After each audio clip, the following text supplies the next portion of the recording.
Howdy, howdy. Let's get right to it.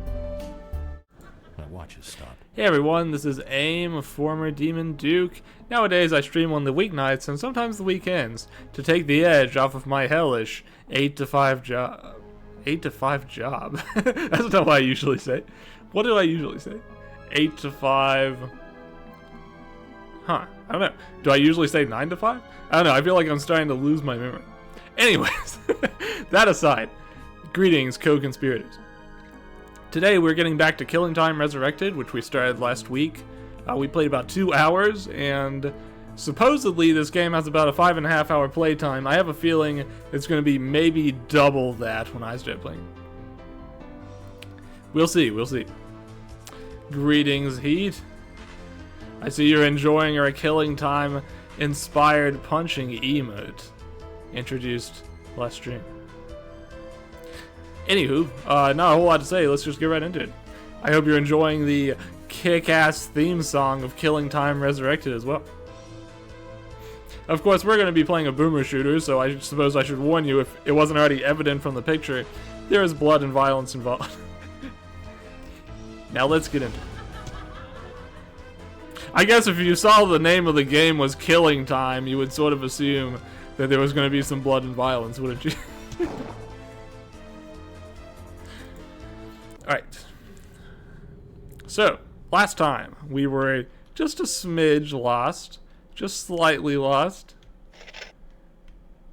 I thought that maybe I'd found something new, but it turns out I didn't. I just re-looped into an area that I'd already been into. I have 2 of the total keys, or 1 key and 1 key item in the game so far. And from what I'm understanding, there's about 10 keys and 10 key items. So we'll see how this goes. I turned down the sensitivity of my graphic that makes my mouth move quite a bit, and I'm interested to see how that goes too. It should show up less when I hit keys now, but it might be a little unsensitive to my mouth actually moving with my words. We'll see, we'll see. To be honest, I don't have a lot of time to look at it right now because I'm busy fighting the evil denizens of the island. Alright. Man, there's quite an eclectic cast of enemies in Killing Time. You have everything from ghosts, which makes sense given the environment. Tessa's friends all turned into ghosts on that mysterious night. And these red faces kind of make sense, but what's with the giant insects? More importantly, what's with the weird clowns? I don't think there's been a particularly good explanation for that yet, and there probably never will be. It's just one of nature's wonders that we have to accept without questioning it. Let's see, what am I up to? This Saturday, I'm planning to go watch the new movie Conclave that I think came out last week. I'm very much into the whole, like, setting. And I think it looks pretty intriguing. I also kind of like the lead actor and everything he's in too. I forget that guy's exact name. I think it's Ralph something. But he's a really good actor. I hope he brings his A game in this clergy-inspired setting. He seems like he'd be right at home. You need the green key. A new door, not the right key. Never the right key. The only key we have, I think, is the blue key. I feel like the music really kicked up when we entered this cave, which is a little strange. It's just some random cave. But I guess we can't look a gift horse in the mouth. That said, I think we might be not able to proceed this way until we get the green key, so we probably have to come back here later. When will that be? Who knows? Who knows? I suppose we'll know later in this stream. But looks like we can continue to the right. Maybe there's another key or another door there. I was mentioning last stream, I feel like when I played this game earlier, not when it wasn't the Resurrected form, just the old computer form that was available on Steam. I thought it was a lot harder, and I feel like it's been pretty forgiving so far. Playing it here on medium mode. It makes me wonder if I was playing in hard mode originally or something. But I don't remember. I don't usually choose to play my games in hard mode, so that would be strange if it was the case. It sort of has me wondering if maybe they made the game a little easier in general when they put it onto the new Resurrected, the HD version. I think there's a dog behind me. I feel something biting my bottom. That's very rude.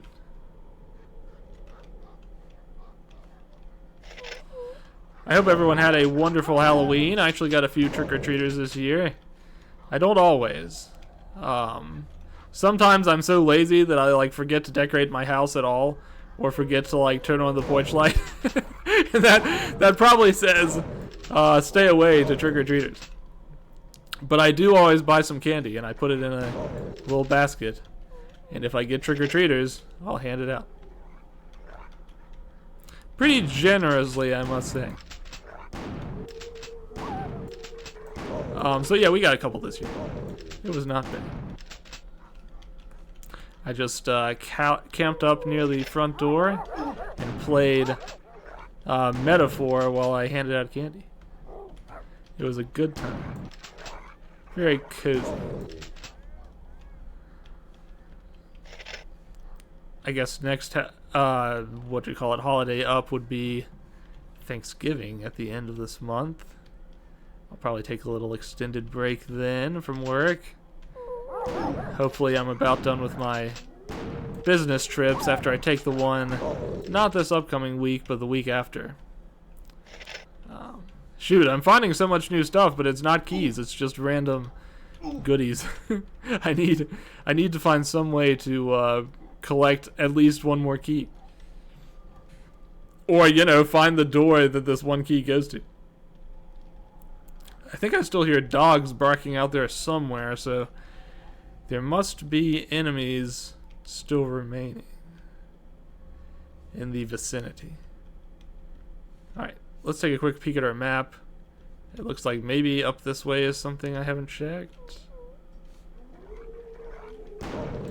This is one of those games where the map slowly fills out as you approach an area, so to some extent you can use that to tell where you still need to go. But if you overshoot a little bit, then you can end up in a situation where it's not really clear. Classic boomer shooter problem. Alright, let's see. I think if we go around this corner here, maybe there's something? Or is this just a loop? No, I think this is different. No. That dead dog says otherwise. There wouldn't be an already dead dog here if there was still something to do here.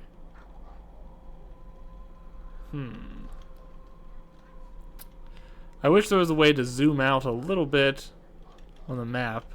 You can go to an island map, but it's not particularly helpful since it, well, I'll show you what it looks like. Hold on one second. It looks like this. So it kind of tells you in general what area you're in, but that's not the information I need at this present time.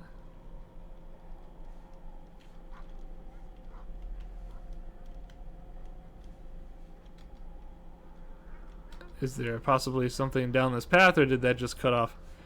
See, it's a little confusing, because sometimes it looks like there's an area you haven't been to, and then you go over there, and it's just a branch into the next full area, if that makes any sense. But we'll find something. Something is waiting for us out there somewhere. I'm beginning to wonder if rather than actual enemies, those noises I'm hearing are just ambience. That might be the case. We might have exhausted everything we can do around here until we get that green key. It would be really nice if there was any kind of indicator anywhere that would help me remember where to use these keys. Eventually we'll have lots of keys, like once we start the domino effect of opening doors and using the keys behind them, then it won't be such a problem. But the question is, where was I supposed to start? Because I obviously didn't do it correctly. But let's follow the path back for a while, and we'll try to find areas that we hadn't been to originally. I do want to warn you what you're signing up for. If you saw my Hexen stream in the past, one of my very earliest streams, gosh, over years ago, you know how long I can spend hopelessly lost inside a boomer shooter. I don't want to alarm you. It can be a severe amount of time.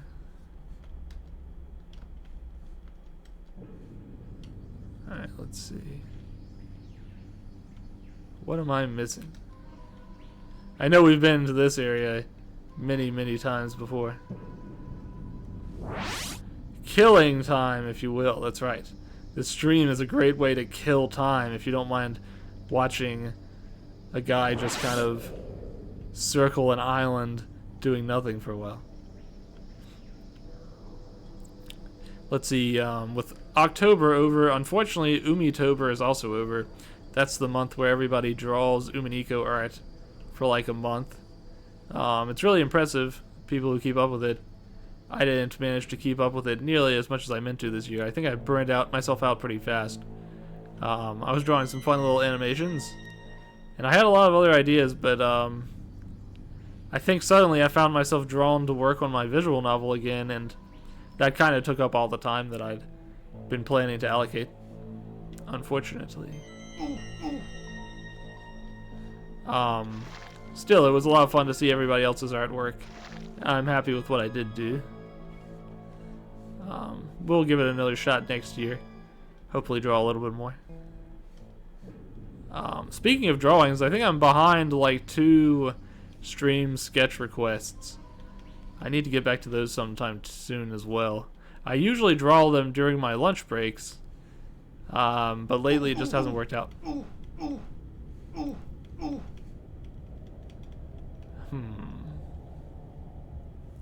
Well, you know, one area I haven't been to is back to the front of the mansion. I guess I could try that. I can't really see why that would work, but who knows? Maybe. I suddenly had the thought if it was possible to jump up here, but... Whoa! I activated a secret. I don't think it's really what I needed. It doesn't look like a key, but it's something. It's Ankh Amma. Help me. I'm trying, lady. Give me some time. Alright. I thought I'd take a quick peek back here and see if it looked like we missed anything, but it doesn't really. According to the map, we've filled out this part pretty well.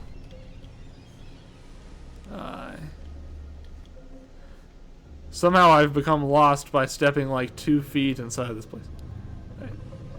Let's get back out.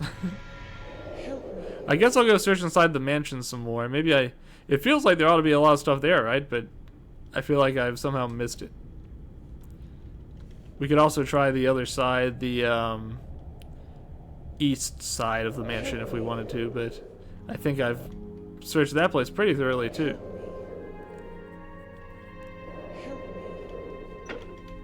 This was the yellow-green key we needed. Over here is the green key. You know, that's strange. I think that's the second door we've seen that needs the green key. 90% of players looking for how to advance stop running against the wall just next to the one that you can walk through. Exactly. That's the story of my life with these boomer shooters, for sure. We've all been there. Oh, hey, there's way up here. Nice. Ah, there's nothing. Come on. I thought I found something.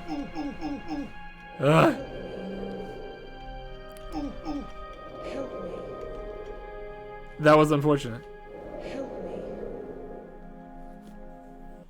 This is as far as we could drag it, sir. Oh, sorry. We saw that already. I just couldn't remember what we saw there, so I thought I'd check it one more time. Anything up here we can do? Need the yellow key. Ooh, ooh. Ooh, ooh. We need the violet key, which is different than the blue key, of course. You understand?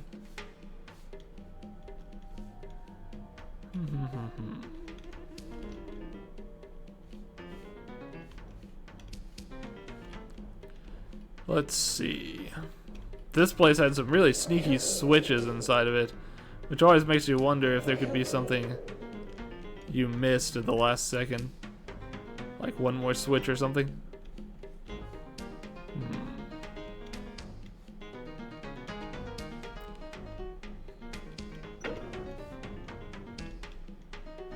Did that close something?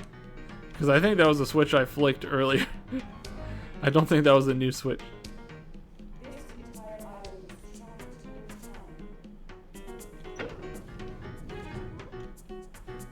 Did that reopen something? Yeah, I think that was just this door here. Okay.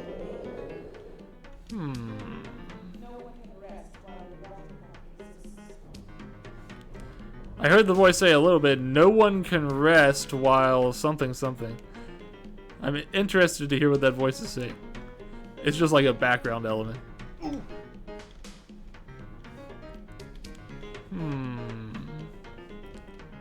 I don't think there's actually anything else back here, seemingly. Just tons and tons of corpses. This is one of those games where corpses never disappear, so it looks like there'll just be these dead people all over the place. For the rest of the game. We're redecorating as it is. If I was going to find something new in this damn house, where would I go? I guess if we can't find anything in the house, then we gotta check outside in the garden again. Help me. That's my persistence. I've gotta tell you guys, Help me. if it gets to the point where I would have to use a guide, I'm probably just gonna have to stop playing Killing Time. I hate using guides. Sometimes I will. I haven't on one occasion in the past, Help me. but I prefer not to. You like the BGM? Yeah, the BGM's pretty cool. In the upstairs area, right? Help me. It's very, upbeat. Help me. Hey, Mechanic Hat. How is it going? The Guide of Shame. Exactly. That's how I feel. Not to shame you if you use guides or whoever else might use guides. I just don't like to. Mechanic Hat, I made a huge mistake. I put off my playing too long yesterday, and so I'm 5 chapters behind on the event story. I don't know what happens next. I'm gonna be behind you. You don't use guides, just cheats. I see. Man, I remember when cheat codes used to be so big, back in the early days of boomer shooters for sure. Some of them, when you're a kid, you feel like you can only beat them with cheat codes. Although now it might be the case that I feel like I can only beat this one with cheat codes, given how hard it is to find the correct keys and doors. It's a little bit rough. This needs the yellow key. I feel like I don't remember getting stuck quite so fast when I played this the first time, even though I remember it being harder in general. Strange. I wonder why that is.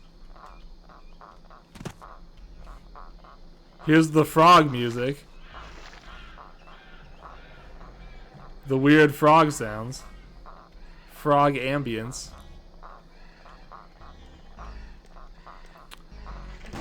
A hunter?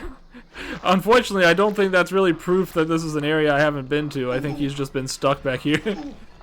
You said you wanted to take it slow, but you could not resist. You finished the event and rewatched it 3 times already.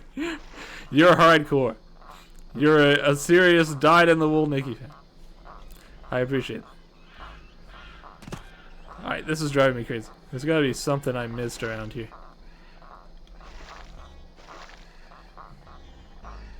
Besides the croaking of frogs. Let's see. Gosh, I'm lost. Especially in this area. I can't even find any doors or anything I missed here. I guess this area is pretty much just clean. Besides that one guy we shot when we came down in here. Let's get back out of here. I really do want Cinderella though. I feel like sometimes it's pretty rare that I find a new unit that I train up enough to actually use in my party. Unfortunately, it's just one of those things where it takes so long to get them to the same level my other guys are. I need to get more on the ball about doing that. You miss cheats in games? Today is just mods of Shrek skins and My Little Pony. It's true. Nowadays, you pretty much, I guess, go to mods when you would normally have gone to cheats. Long gone are the days of Big Head mode, DK mode, all that stuff.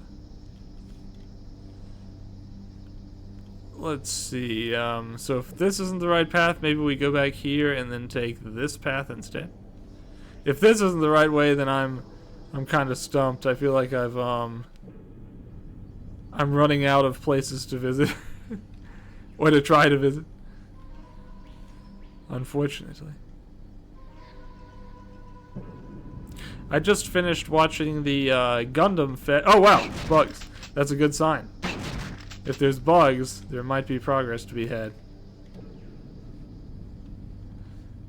So I finished watching all of the original Gundam series compiled into movies in theaters. It was quite nice. I'm of course pretty familiar with the events of that original series, but I'd never seen it in theaters before, and it was a pretty fun way to do it.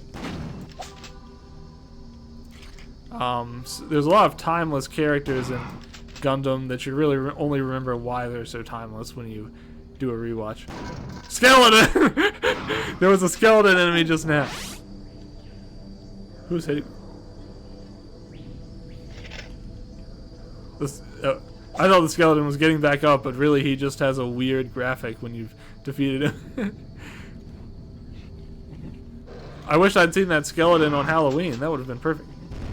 But anyways, I'm happy to report we are no longer heinously lost. We are now sort of on track to the point that we can make some... Oh wow, the skeletons throw fireballs. Halloween's over, buddy. Exactly. You guys are skeletoning around out of season. I'm gonna need to see a permit. You bony boy.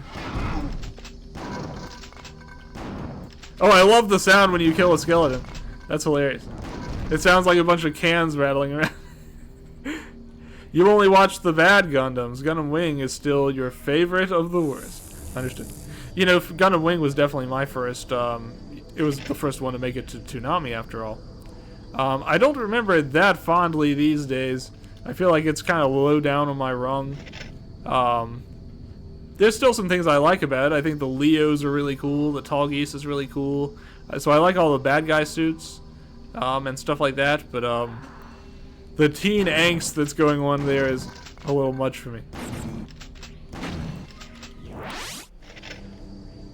My favorite Gundam series, gosh, I've got so many Gundams I like.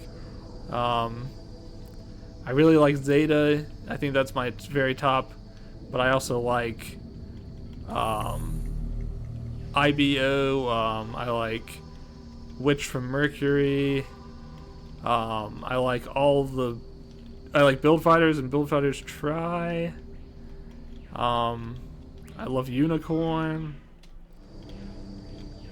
You say it's really bad. You love it, but you can't defend it. I got you. I don't know. My feelings are, as far as Gundam Wing goes, it's just not exactly the tone that I want. I don't love the animation compared to some of the others, but at the same time, if I hadn't watched Gundam Wing, I wouldn't be into Gundam, and I'm very into Gundam. And there's certain things I like. I do like the grunt suits and things. Let's see. The Netflix Gundam was terrible. I think Netflix Gundam might be the worst Gundam I've ever watched. And it's because there's really just nothing like I can't point to a single thing they did exactly right in Netflix Gundam. It's like the music's not standout, the visuals are kind of bad. Oh, the blue key! This is where we use the blue key. Thank goodness. The story is pretty bad. I kind of liked what they were going for with like the... I won't do any spoilers because I know it's pretty new. But it almost works like a monster movie almost. The way the main character is being chased by the Gundam. And that part of it was okay, I guess. I do like the idea of an evil Gundam just because that's the kind of edgelord that I am. But I didn't like the total very much. Man, I'm loving this weird chapel that's full of skeletons. This is bringing back Hexen and a half. We love to see it. We love Hexen. You say you loved... Oh, you did love the Netflix Gundam. Okay, okay. Well, see, that's where we talk about, you know, different tastes and everything like that. Interesting. I haven't met anyone who likes the Netflix Gundam yet. I'm genuinely curious. What do you love about the Netflix Gundam? I'd love to, like, pick your brain a little bit. You say it was a great idea, terribly executed. I see, yes. Are you a guy who likes to follow, like, the Xeon remnants and stuff like that? And, like, put yourself in their shoes and everything like that? There's certainly some diehard, like, Xeon fans out there. And if you're that sort of person, you might have liked the Zaku being the main character and all that. Which, you know, all of that's fair. I'm a Titans guy myself, so I don't get to say anything about Xeon fans.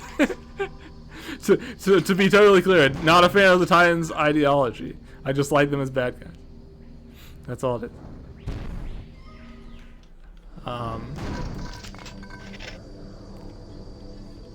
Let's see. But yeah, I don't know why. I like an edgy, evil Gundam. So I did like that part of it.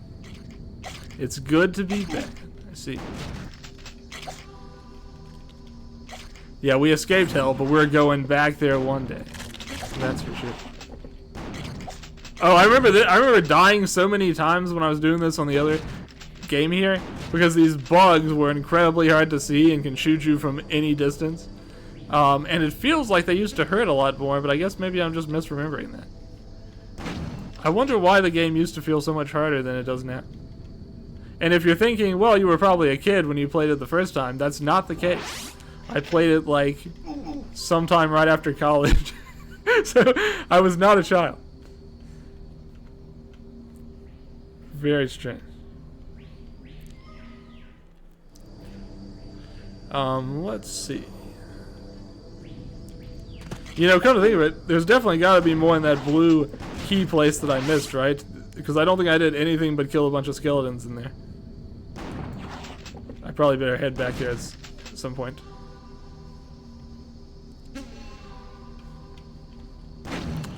There we go.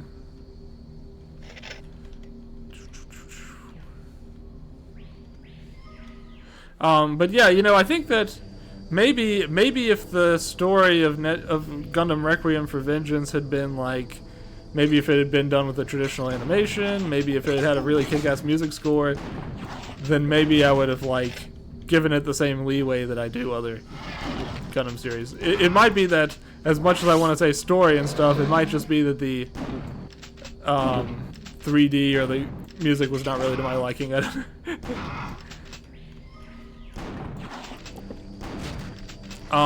you know, another thing that's been getting my goat a little bit this week is the Monster Hunter Wilds demo. I don't know why. I feel like the characters in the story in the Monster Hunter Wilds demo are not catching me, and I feel like the cutscenes are pretty long, and my fingers feel like they're just all over the controller when I play, and it all kind of adds together to just make me absolutely like not a fan of the demo that I've played so far, which is bad because I'm a big Monster Hunter fan. I love playing Monster Hunter, and I don't think this game's proven itself any worse than the others, but I think there's just something about playing a demo of Monster Hunter that always messes up. Let's see. You said you loved it, but you know it's beyond garbage. Just to be clear, you have problems. The worse it is, the more you look. I see. Kusuge. Kusuge anime. But you know, I can't blame you at all. I definitely have some series like that. I could tell you many such anime that I know are terrible, but I'm gonna love them anyways. I love Makin Ki. I love, God, there's suddenly so many enemies around here. Oof. Jeez. Luckily their damage is really low. Because otherwise, that would have been pretty rough. They heard about my anime taste and they were immediately triggered. Exactly. Did I pick up something useful? I think I must have just picked up an Ankh part or something because none of my additional lights have come on or anything. That's a little frustrating. I need keys. Where are my keys? But yeah, a lot of people don't like, for instance, the Gundam series that I like. Like, I'm a huge fan of Gundam Thunderbolt, for instance. And I've heard some people who are like who are basically just offended when they watch Gundam Thunderbolt. Like it repulses them. But to me, I think Gundam Thunderbolt is maybe in my top 5. I love Thunderbolt. So when it comes to Gundam fans, we all have very different tastes, for sure. Let's see. Does that require a different key back here, or is this the same key that we used to get in? Okay, good. You know, I can't remember the last time I switched off of the shotgun in this game. I've just been using the shotgun for every single encounter. Why don't we try another gun just to keep things fresh? Alright, you guys, come on out. Let's burn that.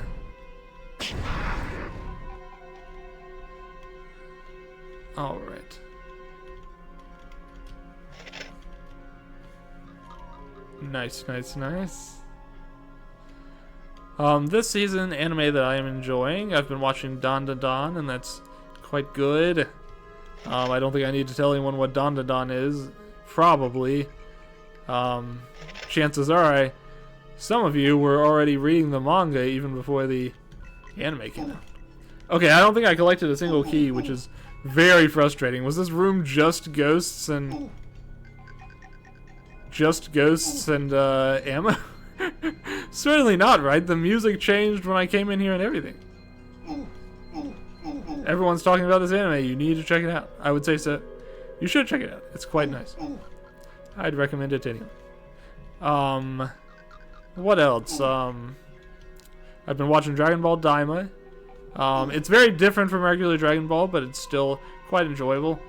It's kind of like going back to the child at heart feelings of Dragon Ball, the OG Dragon Ball a little bit, but with kind of like the lore sensibilities of Dragon Ball Super almost, like playing with your expectations for what Dragon Ball's about. So it's altogether a pretty different experience. Collected a big gas canister. I cannot believe there was nothing else in here. Are you serious? Oh, there we go. More skeletons. Thank goodness. I was worried we were going to run out of skeletons. It's interesting how the red orb casts like a red light over these skeletons, too. You're finally trying new stuff instead of rewatching the same 90s anime over and over again. I see, I see. You know, for whatever reason, I'm not much of an anime rewatcher. I'm not much of a game replayer either. I think I have a short attention span.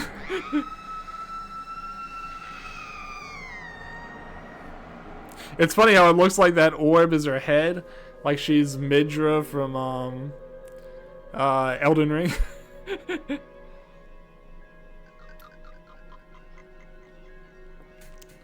I guess maybe that was the moment where her soul was trapped in this place or something.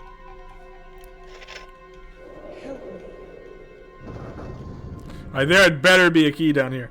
I'm gonna go crazy if there's not. That said, there's certainly nothing wrong with old anime. There's all kinds of fantastic classics, as, for instance, the UC Gundam that I watched over this past couple of weeks. Fantastic stuff. Dragon Ball, you lost all hope after trying to watch Super. You know, my feelings are I like the new movies especially. Super is kind of a mixed bag, but I thought the movies were quite good. It's almost a little funny because they retold everything that happened in the movies in Super, but I feel like they did most of it just a little bit worse than they did in the movies, which kind of makes you wonder, like, why they did that at all instead of just making the movies canon. Oh wait, we actually have the door for this one. Oh, that's right. We can, if you shoot a gas canister, it'll actually blow it up instead of picking it up, and that can damage enemies. Interesting little detail. What do you mean, ouch? Is there like electric shock things in there? What? Is this enemy a cloud? What? It's like a cloud and like a scary face appears in it sometimes and it rushes at you. Can you damage it? It doesn't seem like it takes any damage. You say, for you, Super does not exist, and GT is the canon ending for the series. Bold take. I wasn't a big GT guy, I gotta tell you. But that's okay. You do you. The famous killing time scary looks at sponge on hand cloud. Exactly. First look up, then look down. Never play with the naughty cloud. As that young lady said earlier. Found the 12 gauge shotgun. Is that a new shotgun? Is that a type of shotgun I didn't already have? Alright, now I'm about to find out if I can destroy this guy with the on.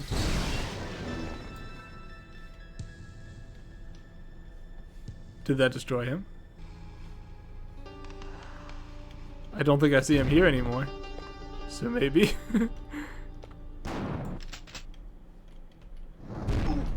Okay, noted. Save your Ankh ammo for whenever that cloud appears.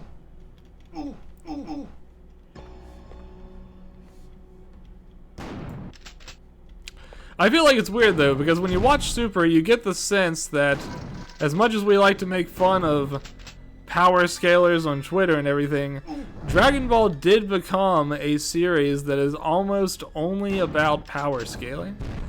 Like, even if you look back at the way that battles played out in the past, you can compare it to now something like JoJo's or other shonen series. And I think Dragon Ball basically just comes down to who's using the strongest, like, power level. Not quite. There's some room for differences, like maybe somebody will get caught in the evil containment wave or something like that, but mostly it's just about upping your power level because you go Rageman. This is not really a dig at Dragon Ball, it's just to say that it's different than other shonen series in that way. That largely became about, like, how do you use your toolkits, how do you evolve your toolkit and come up with new techniques and things.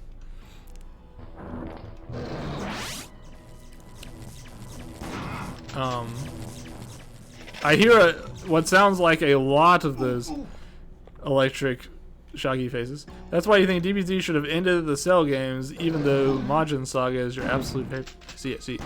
Yeah, I definitely enjoyed the Cell saga quite a lot. I guess my favorite saga is probably the Frieza saga, but I don't think it should have ended at the Frieza saga.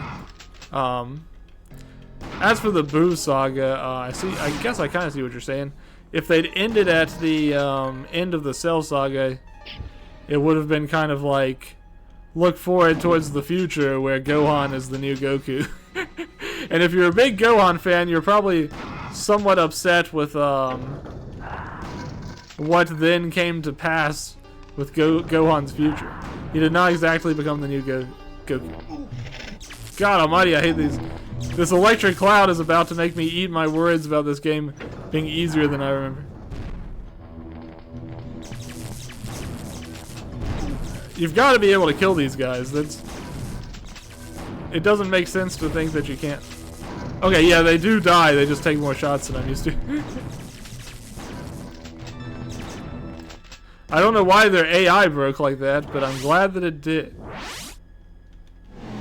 I will say that's one of the things that was so good about the Dragon Ball Superhero movie is that Gohan got to get his new like Beast mode, and not only that, but Piccolo also got his Orange mode. So it's kind of like they powered up the guys we've been waiting to get their moment since the very beginning of Dragon Ball. I thought it was pretty cool. I feel like I'm still hearing an enemy somewhere. Also, why did it get so much brighter in here? Did you guys notice? It's like somebody turned the lights on or something. I can suddenly see all the details very clearly. Very strange. Let's see. We still got lots more enemies to take out here. Ghosts! I hate these clouds. Let's see, for you, DBZ should have done that, and GT should have been in the future with Pan, Trunks, and Goten searching for the balls to revive Goku. Yeah, it's funny because at some point they kind of, they almost made it canon that the balls are almost more of like an in-joke now, if that makes any sense. Like, the accepted canon is that Bulma should have the balls at all times. And so if you die, it's not really a problem. It's only if you, like, super die, like the...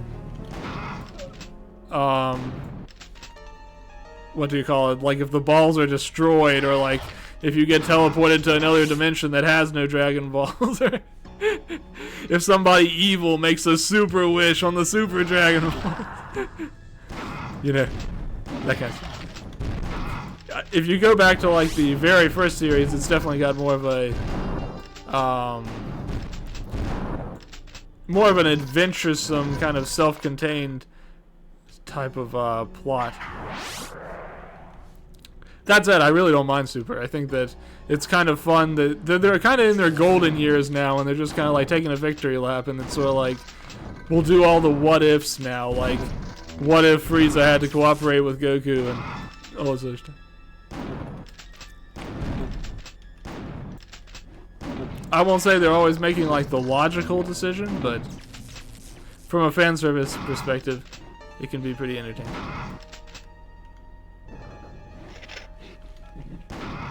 Alright. There's still one of these ghost heads here, or clouds. We've got to shoot all clouds. I wonder what causes the lights to like go off and on sometimes. Strange.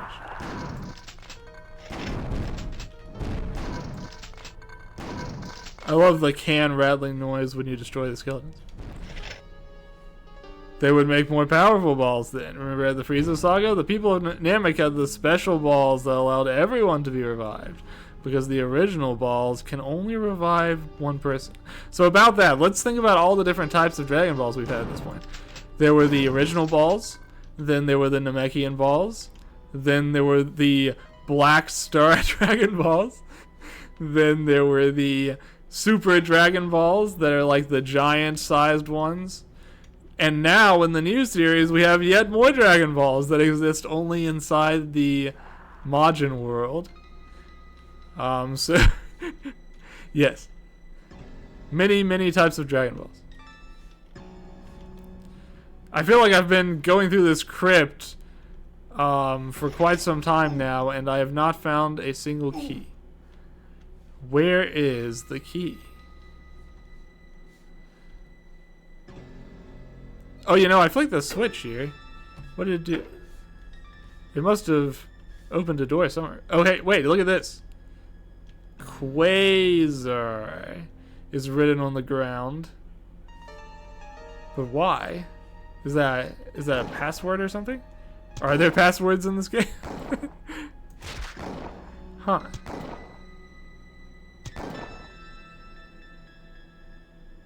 Oh, here's something interesting.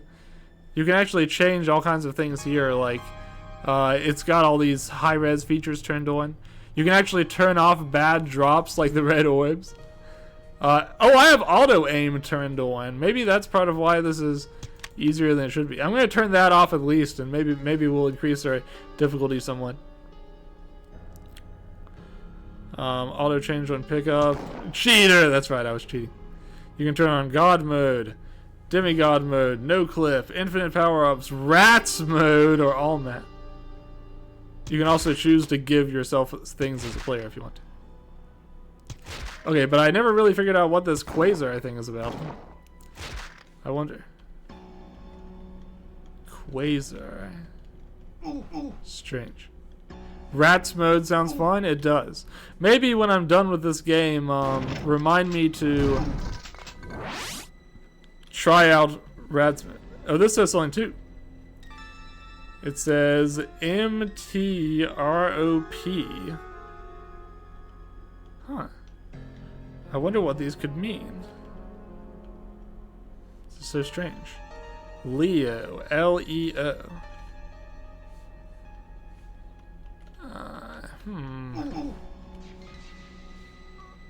Maybe because we're in a grave, it's like those are supposed to tell you who's buried in each place. This says kicker. Kicker. Strange. Kicker, I barely even know. Found the Ankh of Ramses. Ramses? Ramses? I don't know. What does it say here? I can barely even read this one. WHUKER.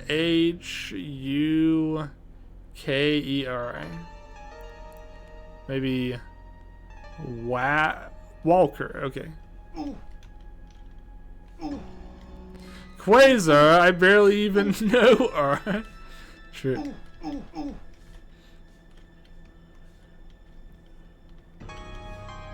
How about this one? It says Whirlian. Whirlian.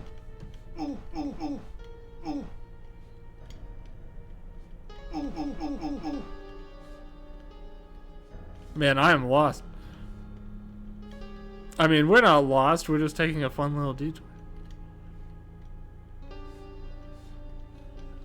This one says Chow. Or Chad, perhaps. I haven't been in this room. There we go. This one says Candace.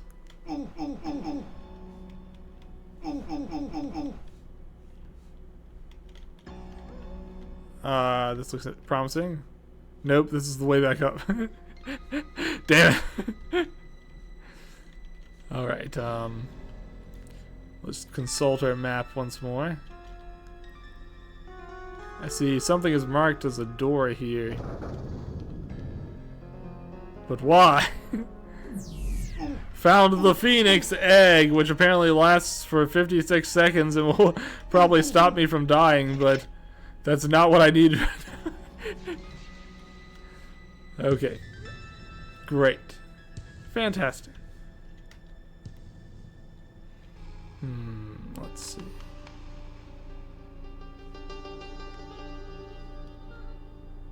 Here's the switch we found earlier. The Quasar switch.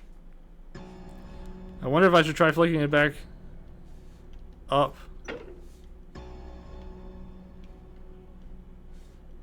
I can't really remember what it did in the first place, to be honest.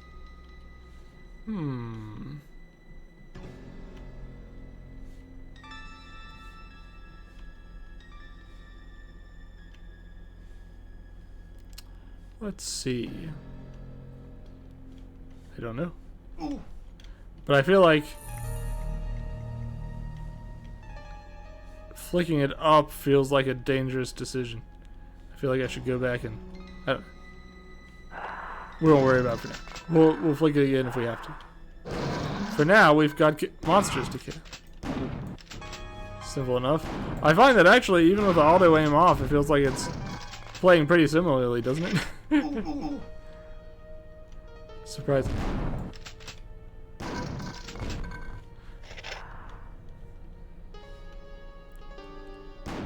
The cloud. Cloud hate.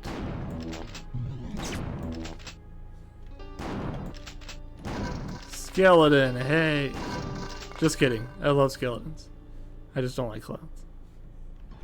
To be clear, I like clowns. I don't like clouds. Sorry to any of you cloud VTubers out there. Divine health. Find all. I got an achievement for finding all 6 Egyptian artifacts on one playthrough. Excellent. Lots of Egyptian artifacts. No keys. 0 keys. Well, 1 key. Thank you, thank you. I'll accept my ancient Egyptian trophy now.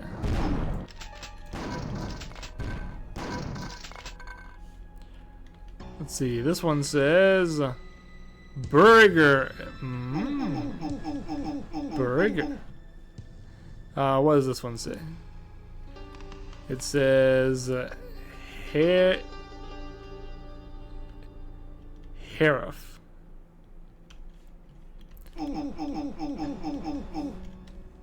Alright. Let's go back here, maybe. Through here. More ghostly ghouls. Alrighty. I've been thinking about seeing the movie Heretic, mostly just because I want to see Hugh Grant act as a demented evil guy. But I'm not sure. I haven't decided. I don't see a lot of horror movies in theaters, to be honest. Tristan Taylor. What does this say? Edge? Huh. Like the WWE superstar. The rated R superstar Edge was buried here. It's weird. It sort of looks like there's... It looks like the wall is not filled in here on the map, which seems suspicious. Well, we found lots of ancient artifacts, but we didn't find any way to progress. Let's maybe go back and flick that switch one more time, and then we will see if anything happens. Was there a path down on the other side here too? There is. Alright. The cavern is pretty symmetrical in most places. It really just varies as to whether the wall is caved in or not. I'm gonna try flicking the switch again and see if it maybe opens up those spots that were not filled in on the map earlier. I hope you guys are enjoying my exciting stream where I keep the map up for most of the time. Great stuff. Classic boomer shooter action. No, it did not seem to open a path there. I was hoping it would, but no such luck. Nor here. Guess that would have been too convenient, huh?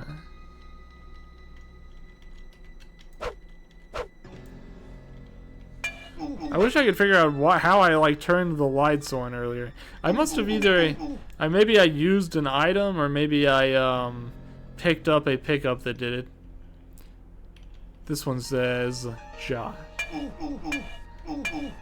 I see that I have a dihydrate and a stretch break. Okay, give me one more.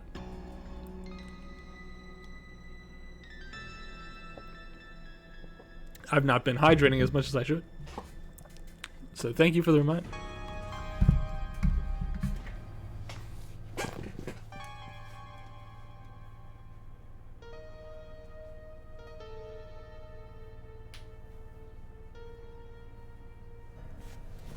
Oh, alrighty.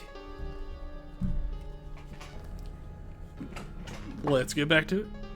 If you need a stretch break, Maybe now's a good time to take one too. I should do more stretch breaks when I watch other people's streams. The only time I do stretch breaks and the only time I drink water is when I do my own streams.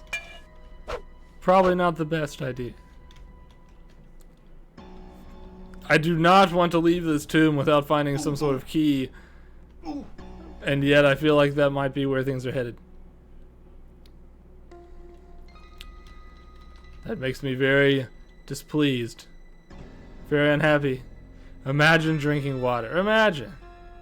It was a long period of time where I didn't drink water at all. I didn't like the taste of it.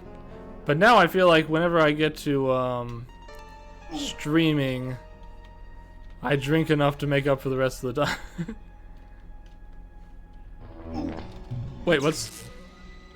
Is there still a cloud in here somewhere? Why? Be gone, cloud. Maybe there was one inside that room that rushed out at me when I started jumping. I was hoping I could get an idea of how you get in there, but not really.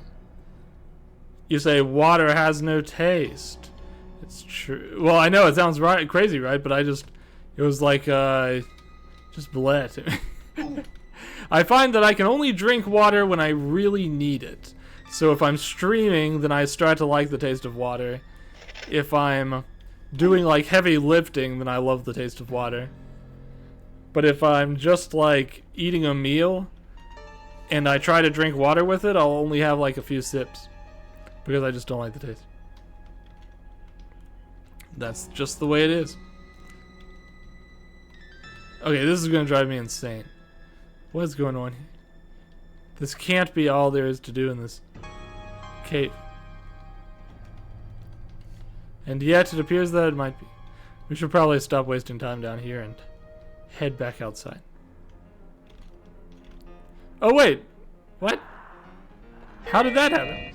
We found one of the winged vessels. Nice. The back.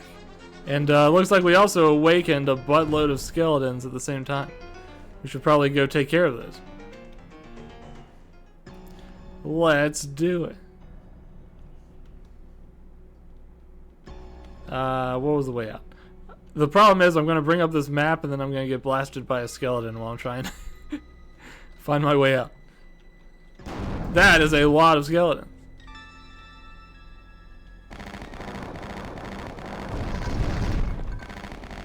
And I mean a lot. Let's throw a Molotov cocktail, see how they like that.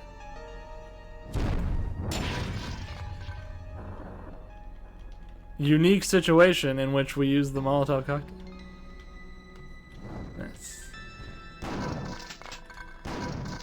It seemed to work pretty well, if you ask me. And here's 4 more for our troubles. It's nice that if you get that overcharged health, it doesn't like diminish over time or something. It stays on there. So we got one more piece of the winged vessel, which has me feeling a little bit better about taking the detour. So let's leave this place now and see what else we can find.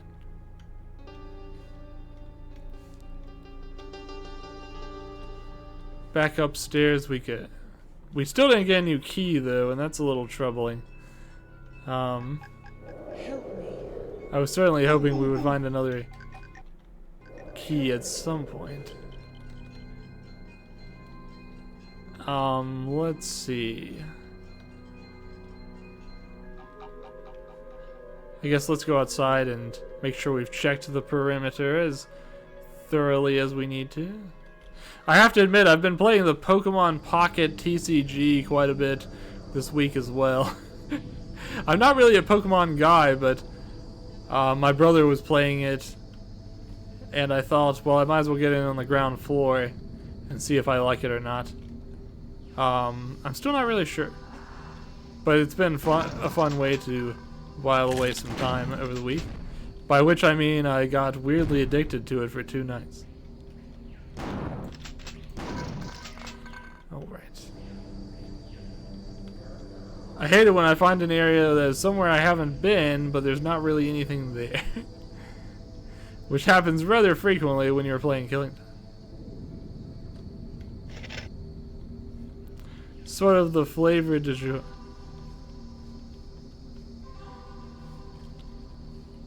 Ah, God. Bugs! Where are these coming from?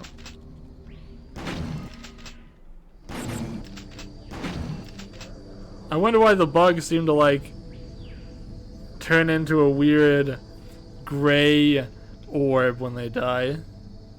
Strange.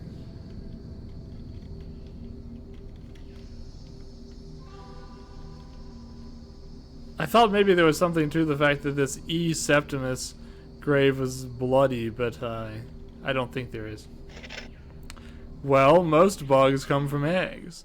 That's right, usually we go bug to egg, but these ones are going egg to bug. It's a strange thing to see. No, the other way, I got backwards. Most bugs go egg to bug, these ones are going bug to egg. Why does saying bug to egg sound like I'm saying something dirty? I'm not. Let's see. You know, it's weird. It almost looks like the map is incomplete over here, but there can't be anything else over here. Let's save again while I'm still thinking about it, before I walk off a cliff and regret my life choices. And start wondering, how did we get here? I wonder if the vessels actually open anything, or if it's more like, I don't know, you assemble them all and then they make something like a weapon or something like that. I wonder.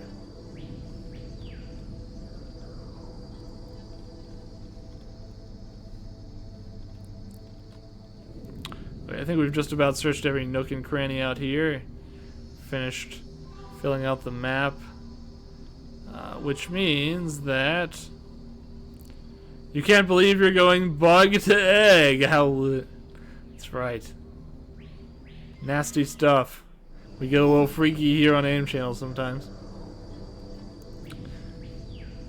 You know, speaking of freaky bugs, there is a mode in the new Monster Hunter Wilds that's an arachnophobia mode, which is much appreciated. I've actually talked, I'm not arachnophobic, but I've talked to somebody who is, and they were talking about how happy they were to see this mode implemented. But the interesting part of it is, if you turn it on, anything that was a big, like, scary insect in the game becomes like a green, slimy blob. Almost like you would see in like a fantasy RPG. It's pretty strange looking. Alright, let's see. What's in here? Please tell me there's a key in here. This doesn't look like keys. This looks like ammo. Does not seem like what I was looking for. Unfortunate.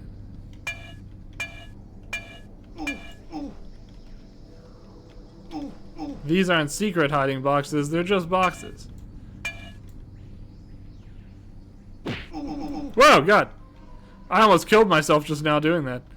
That took me down from 153% health to 53% health.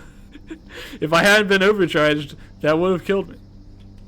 Now see, this is where a lesser gamer would reload their save from when they were right outside that room. But that's not how I roll. I play the ball where it lies. Alright, I'm going to go make sure I'm absolutely 100% done with this area over here before I progress any further. Because I feel like there was maybe something... There's a way down here, but I don't know if there's a way to actually get up. Let's see. But this pathway should go somewhere. Anywhere new. You think it's funny that if a dev made an arachnophobia mode for its game that just turns everything into big hairy spiders? Inverse arachnophobia mode. Challenge your fears. No, I think that would be a pretty terrifying idea, really. That would be a nasty joke to play on their gaming audience. But I guess if you really love spiders, then maybe it would be a fun mode to turn on. If you're into big hairy spiders, then go for it. Turn on arachnophilia, man. You spider lover.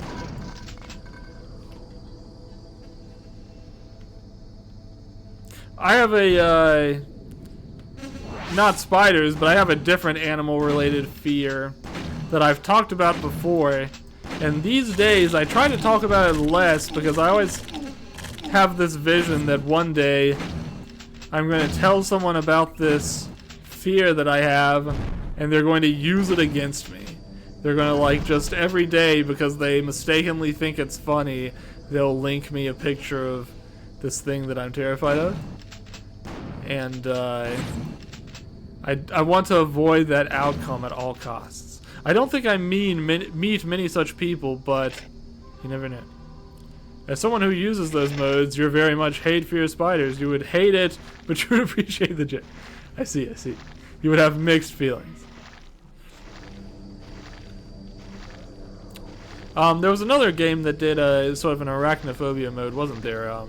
It was like the one where you shrink into a tiny person and all the enemies are big bugs. I think it had an arachnophobia mode that turns the enemies into something else. But I can't remember what it turns them into.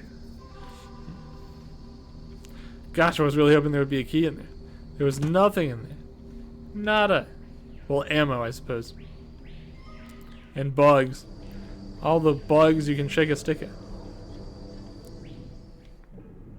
Grounded, yeah, I think that was the name of the game. That sounds right. Looks like it's dog time again.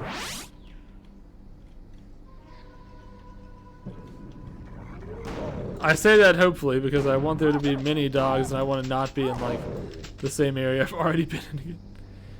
It turns them into floating balls. Interesting. Unusual. Okay, which way should we go? Let's start with the right and we'll come back left later. Man, imagine how long it's going to take to get back to the mansion after we're done here. Hopefully we find a shortcut or something, but I'm not sure if we're yet to the era of games that had shortcuts. Let's see, you only play that game with that mode on because the spiders are beyond scary. Understandable. I'm trying to remember what modern gaming things scared me. I know everyone makes fun of Layers of Fear, but I think Layers of Fear was the last game I played that just really, truly terrified me. To the point that, like, after I played it, I was having a hard time sleeping and stuff. No, it wasn't just that game. There was another game, too. It was actually a fan game by the creator of Danganronpa Rocky Restart. Not a fan game, but an itch.io game by the creator of Rocky Restarts. What game was it? I can't remember what the game was called. Shoot. Well, I have a VOD up of it. I don't think it was Stairs Back. I think it was the one before that. Was so scary that after I played it, I felt like I couldn't sleep that night. I had to sleep with, like, all the lights on. I feel like I'm very susceptible to these types of things. I can't enjoy analog horror for that reason. It freaks me out too much. So, like, there was a guy that I'm fairly chummy with on Twitter, and we follow each other. And he announced that he'd made a new horror game, and I liked the post, and I brought up the video, not a horror game, but a horror video, an analog horror video series. And I brought up the video to start watching it, and then I remembered, wait a minute, I can't watch this, because it's analog horror is just too scary for me. I can't do it. I'll literally be up at night if I watch this.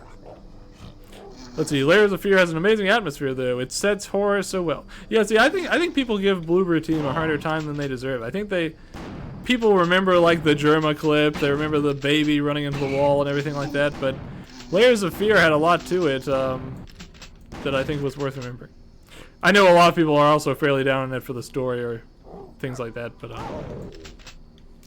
I think it's still worth a play. I thought it had a lot of interesting like ideas of how to deploy its scares, and it's got a very nice atmosphere, as you mentioned.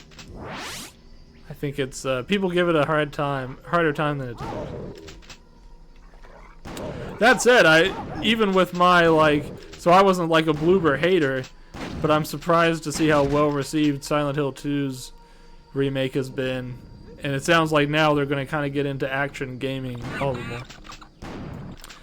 You enjoyed the first game. It scared you good. Yeah, I thought the first game was pretty spooky.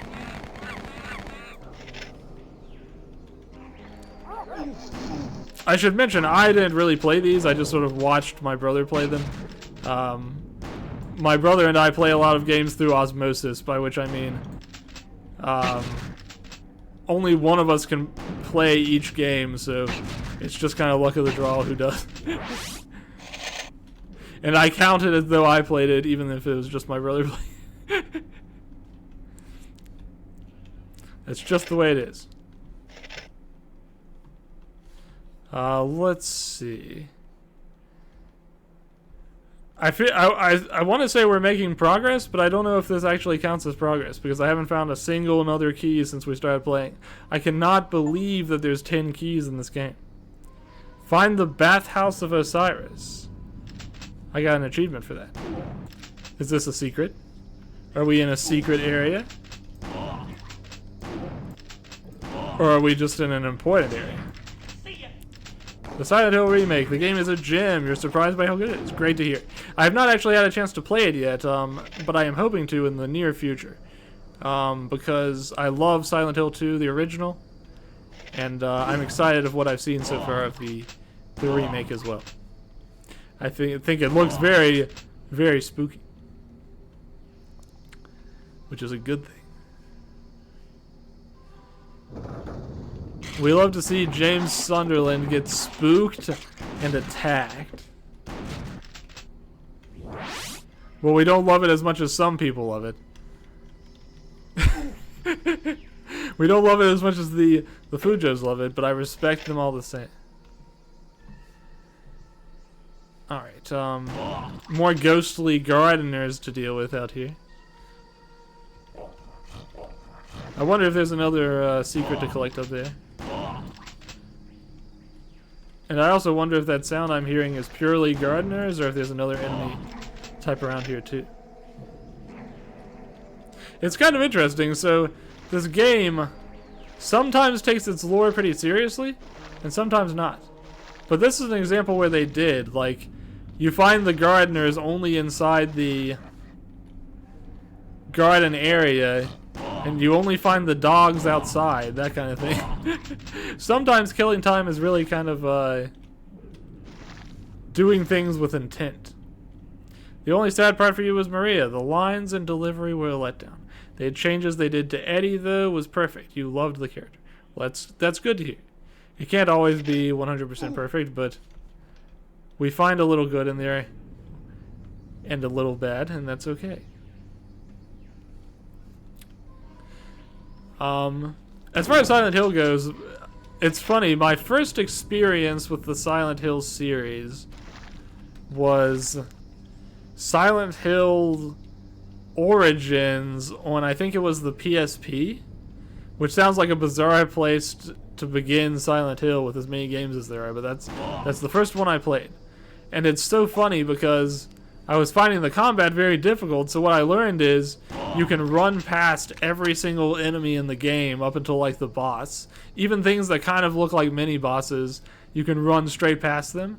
So I stopped fighting anything. I just hoarded all of my ammo and just kept running past every enemy I saw.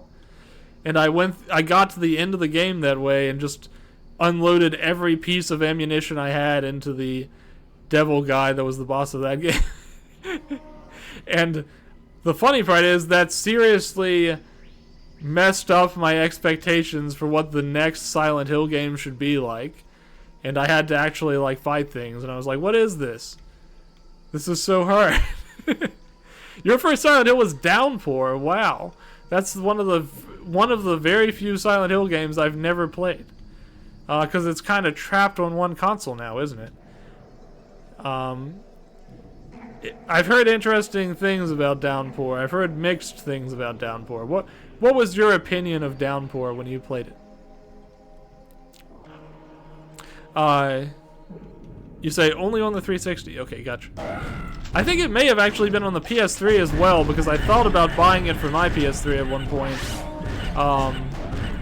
But that's kind of trapped too at this point, you know. Jeez Louise. Okay, I'm getting out of here, and we're fighting these guys one at a time.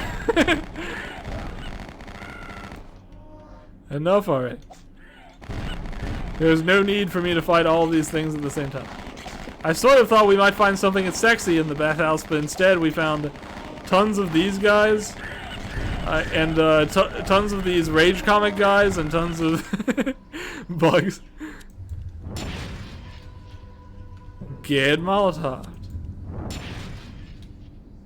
Let's see, it is not a good Silent Hill game, but it's not a bad game. People shit on it way too hard for no reason. I see. You know, I kind of got that impression. I kind of got the impression that it's like, especially with how Silent Hill would be treated after Downpour, it's like people didn't really know what a bad Silent Hill was back then.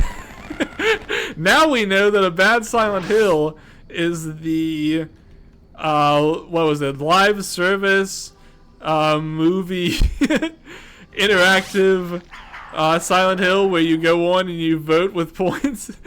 Now we know what a bad Silent Hill looks like. Besides that, there was also Homecoming, which I didn't finish. I don't know if you consider that a bad Silent Hill or not. To me, it was pretty unappealing, but yeah. Anyways, I'm glad Silent Hill is now on rosier times. People seem to have, in most cases, pretty well accepted the Bloober remake. And maybe that means we'll finally start getting some good Silent Hill games again. Wait a minute. I didn't finish Homecoming? Good, keep it there. Okay.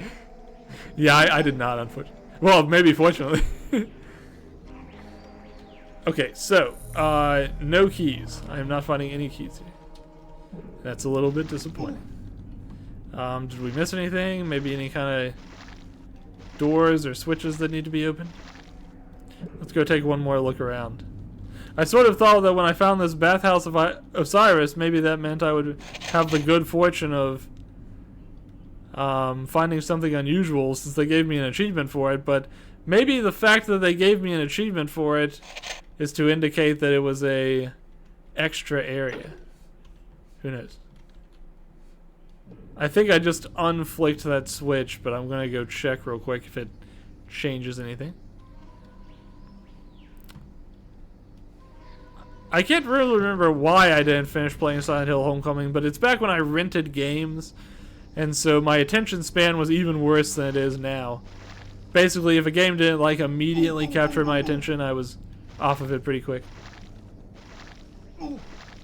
That's just the way it was back then. Oops, sorry. Nose is a little itchy. Now, I will say, one positive thing I can say about Silent Hill Homecoming is that as much good music as there is through all of the Silent Hill series, and especially by, what's her name? Mary Elizabeth McGlynn, or is it Elizabeth Mary McGlynn? I can't quite remember. But as much good music as she does, I think that her song in Silent Hill Homecoming is my very favorite song that she's ever sung. It's just, it's fantastic to listen to. I hope that someday somebody puts out a really good karaoke version of it for YouTube, so that I could karaoke it one day. It's been a while since I've done any karaoke, hasn't it?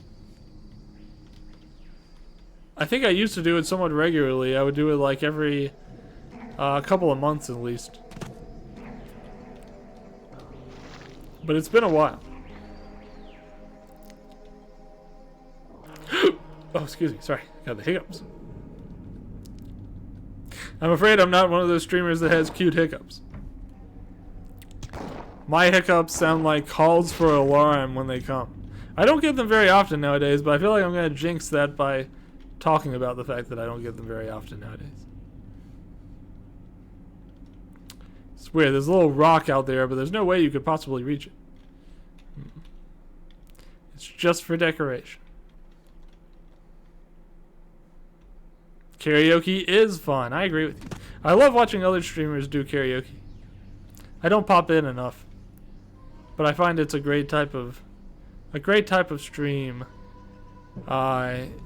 Because, you know, when it comes to karaoke stream, it's not about being a professional singer. It's just about having fun. And I feel like, you know, before I got into streaming, I would never have done a karaoke stream. I was like too socially anxious. So I feel like streaming gives you a chance to kind of break out of your shell and do something you wouldn't normally. You feel like a lot of people were doing it, but it's been a while since you saw someone doing it. I see.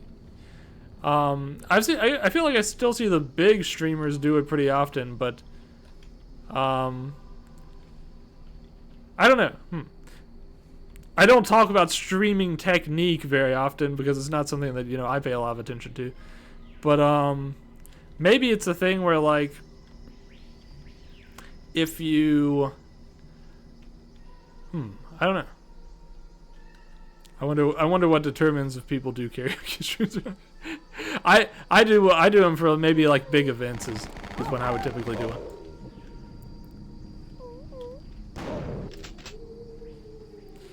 Let's see. This looks different. What's this? I need the yellow-green key. Damn it. I think I was probably also here earlier too, wasn't I?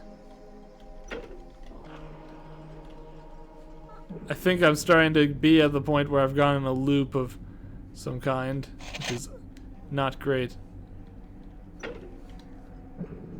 Let's see. I really don't want to be totally lost again. Might be your imagination, but you think that as the tie of VTuber equals Hololive so faded, the perceived necessity of debuts, karaoke streams, and similar concepts with idol origins. Yeah, I kind of get what you mean. I feel like the idea that, you know, you need to be like Hololive has lessened and lessened, and maybe that's why people who used to do karaoke streams aren't so much. But I mean, of course, still acknowledging you can enjoy a karaoke stream without trying to be an idol. But I do see the point of the theory. Yeah, that could be the case. Let's see. It might also be the fact that, you know, takedowns of karaoke streams got more and more aggressive policy-wise, to the point where you can't put up VODs or they get, like, struck down or muted, all that kinds of stuff. So the environment is not particularly was it welcoming towards karaoke streams either, which is unfortunate. I feel like that's one of those things where you back up and look and you point at it and you say capitalism. Like there's no good reason why that should be the case, but it is because capitalism. Unfortunate. Oh, here's that dog I was hearing, but unfortunately he was not really protecting anything. And if you get like 2 or 3 sections of the stream muted, the VOD is not even automatically published. Wow, I didn't even know that. Actually, you know, I have all my VODs set on manual publishing, so I guess that's why I didn't.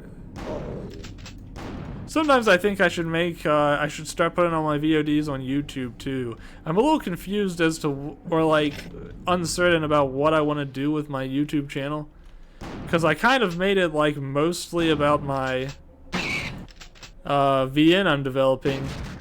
But then it's got a little bit of my VTuber stuff on there. And it's got a little bit of like my miscellaneous videos too. And then it's also got subscribers left over from when it was a YouTube poop channel of all things. What was happening with the music in this next area? That's promising. We have stumbled upon something. Where'd the music go? There was this crazy circus music for like 2 seconds. Come back. Why did I hear a weird circus music for 2 seconds? And now it's gone. What is going on here? Circus music jump scare, exactly. I did not make that jump. And I will pay for it. It's hard to tell what jumps you're supposed to be able to make in this one. Your character has a very, very stubby jump. The red orb carrier has logged onto the chat. A ghostly gardener. Honestly, I should not be distracted by the gardener. The bees are the much more important thing right now. My gosh, what is going on here? Oh, is it because I turned off auto aim? So now my attacks aren't getting like the same verticality they used to? Honk honk do Maybe do where did you hear that? Whoa. You got me good, Amelia. I was nearly scared out of my skin. If there's one thing that I find terrifying, it's clowns, as you know. I definitely don't have like the reverse feeling about clowns. Absolute terror. In fact, I need exposure therapy. I need you to go into my DMs and start sending me tons of pictures of female clowns, to really just like get me in the Halloween spirit. God, what in the world? Why can't I not shoot this guy? That's why auto aim was turned on, is because I think this game did not originally allow you to look up. I'm starting to remember. As your mod, I'll get right on that. Yes, please. It's your important task that I charge you with. God, it's impossible to shoot this guy with a machine gun. I don't know why. The auto aim, I'm starting to understand, is not something that makes it easier to shoot enemies horizontally. It's something that makes it possible to shoot enemies vertically. If you've ever played old games that used to be on like the DOS box and other things like that, I think this was actually a 3DO game. Sometimes they didn't have ways to look up, despite enemies being kind of vertical themselves. And that often made fighting vertically approaching enemies rather annoying. Oh god. I'm this close to turning back on the auto. This is getting frustrating.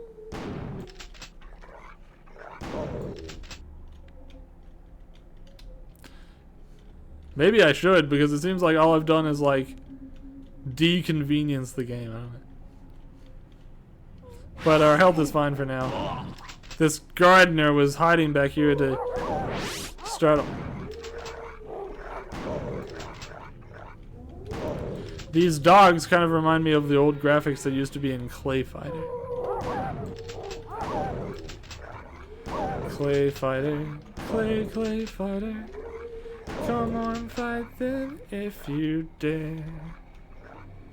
Clay Fighter, Clay Fighter. I don't remember the rest of the words.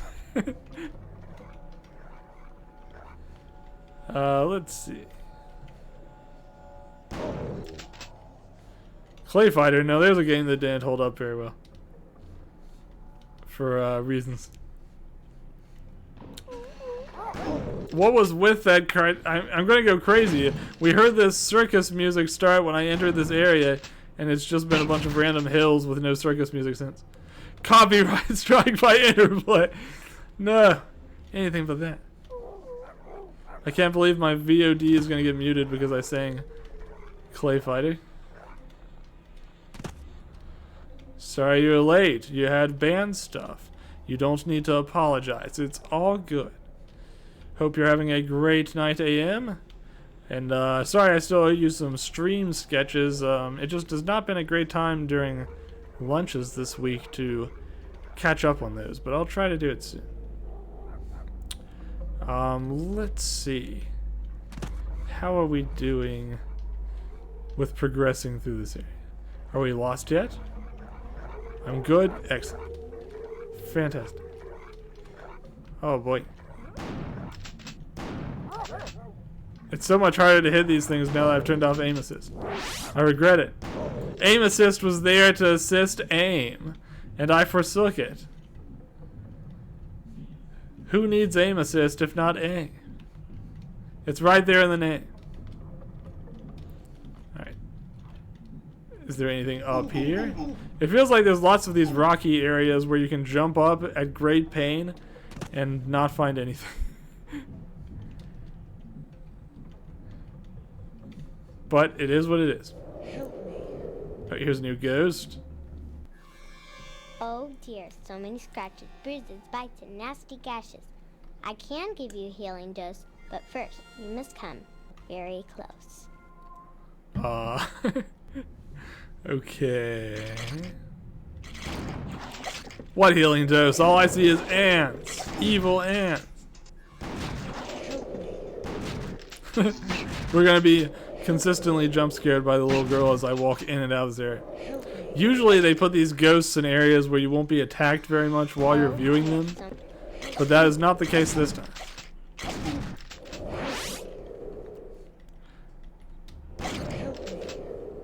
That one ant is kind of stuck on the outside, isn't he? I found the winged vessel arms. It was a trick to make me turn the corner. Exactly.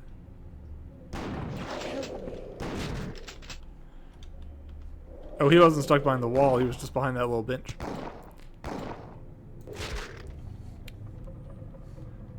It's funny how when you hit the save menu in this game, it makes that big thwack noise. Very silly. I think it's funny. It's interesting that all these bushes are different shapes. I wonder if there's any meaning to that.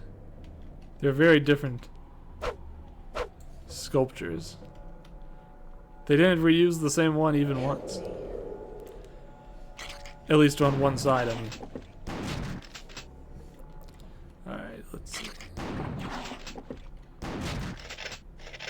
Killing bugs. That's okay. Gosh, you're not really going to tell me. Why am I finding so many vessels and no keys? This can't be right. I found 3 vessels and 1 key this whole time. And I think I've played a total of almost 4 hours of this one. Strange. Where are all the keys? Let's see. Well, I think I pretty much fully looked through that area one way or the other. I wonder if the vessels also act as keys somewhere, but I can't think of where that would be.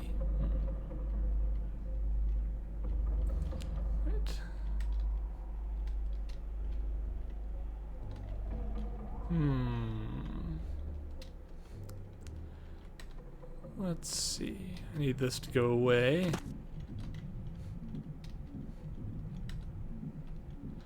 Yeah, I'm not seeing any unexplored looking areas on the map around here, so we must have pretty much cleaned it out. It was probably just for that vessel. Usually there's only one fancy thing in each area, so far in my experience.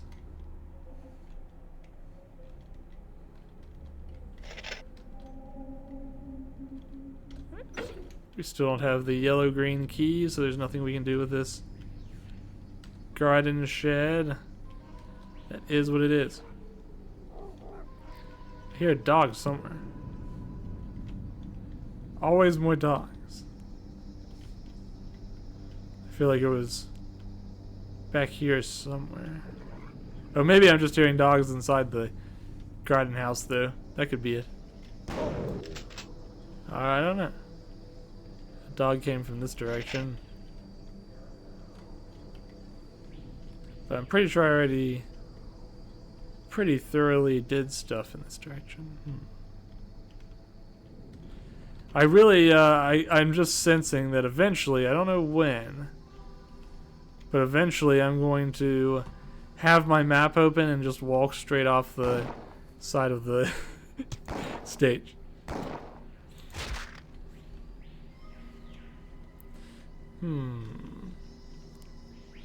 Okay, let's go back this way. I seem to remember there was one really weird looking door inside the main mansion. Maybe we will find that if I go back there, the vessels can do something there. Maybe, hopefully. On an unrelated note, you drew Nagito in a Queen Elizabeth costume. Well, that's quite unusual. Would you say that Nagito was slaying? Did he slay as Queen Elizabeth? I think I've only drawn Nagito once, and that was when I drew the little chibi head for your sketch request. It's the only time I've drawn Nagito. Let's see. I think I already went over here, but let's double check. Yeah, it looks like I've pretty well explored that place. Probably because you suck at drawing Queen Elizabeth costumes. Well, listen here. Not very many people even try to draw Queen Elizabeth costumes. I've never drawn one. So you're already ahead of me.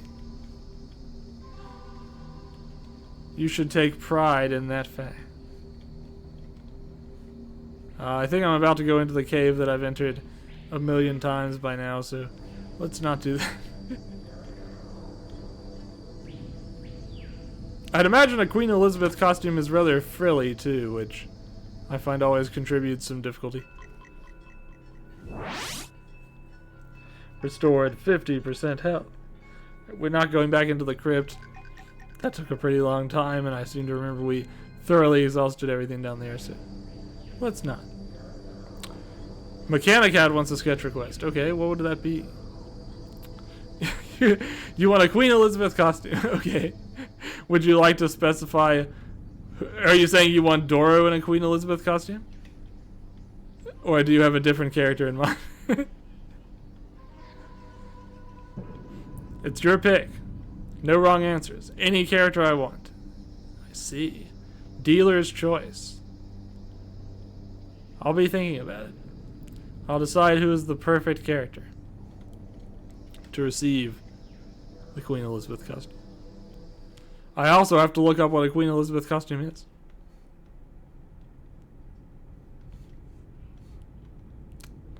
Alright. Hear me out. Now hearing. Angie. Okay, I like what I'm hearing so far. We like Angie. Angie in a Queen Elizabeth costume. That would be pretty different from her usual. A change of pace, to be certain. Help me. Or Hifumi. One of those. I get it. That's an interesting selection that I have to make there. Okay, so I've got to remember where in this silly mansion that whatchamacallit, door with all those gemstone looking things when it was.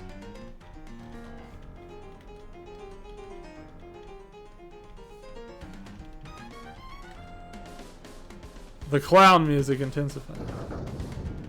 Here's a secret, but it's just divine health. At least divine health is pretty useful.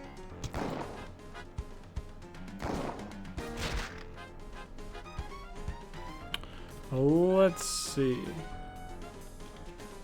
That's a little encouraging though, because the fact that I hadn't found that door points to perhaps finding other doors that I missed. Like this one. Ooh. I found the Those That Came Before a Developer Room achievement.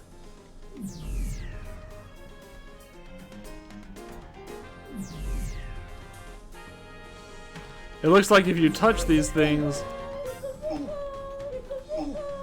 it'll generate something, but that thing may be a clown that tickles you. You've got to be careful.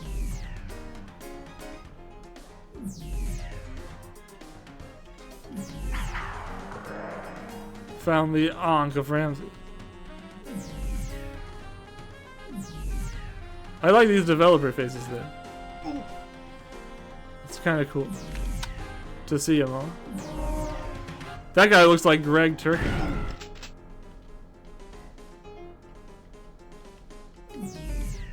I mean this as a compliment. We love Greg Turkey. Okay, I think I'm done touching all the portraits. Looks like that red orb is not going away.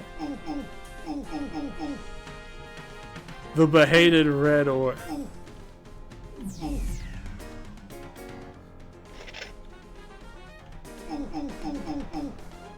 I wonder which of these guys generated the clown. We need to remember him so we know to hold the grudge against him specifically.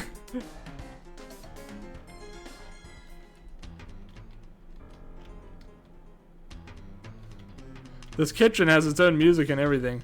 I know I must have been through here before in my original game, because I remember fighting chefs, and I've not fought a single chef yet. Oh, aha. This is the way to open this thing.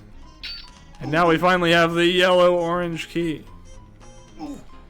I was negligent in my duties of pressing E against every surface. What a gaffe.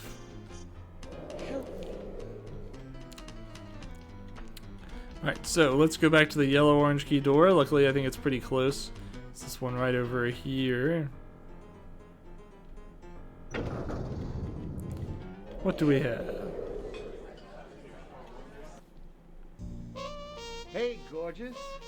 How you do? Hiya, Mikey. Caught any intruders? Nah, but I wouldn't mind catching a little redhead. Ah, knock it off, Mike. Sorry, I just hate to see a beautiful dame go to waste. You think I'm beautiful? Are you kidding? You are a goddess. You are like a moonbeam. You're like the stars. You're like The music. scrambled eggs. Sorry, I just love scrambled eggs. Just wish Duncan felt the same Hey, way. you don't want to get mixed up with Duncan. I wish Duncan loved Besides, I thought scrambled you and eggs. Tess were gonna get married. Oh, Tess won't marry anybody. She doesn't have to. She already has everything she wants. That's the truth. What? Nothing. How about a drink? Ooh, I'd love one. Every bottle in this house is empty. Well, I know where Duncan keeps a little stash. Oh, you better bundle up. It's gonna be getting cold. I like how he said it's gonna be getting cold, like it's a entendre, but it doesn't really mean anything sexual. Boy, there's a ton of ghosts in this room. I raised her. I kept her from harm. And now this rat The scamp Yappers enters the Convention. picture and I'm swept aside after 20 years of service. This would have never happened if Dr. and Mrs. Conway were still alive. They should have never gone on that safari. Well, I can't live in the past. The 20s was an odd decade. I suppose I wouldn't.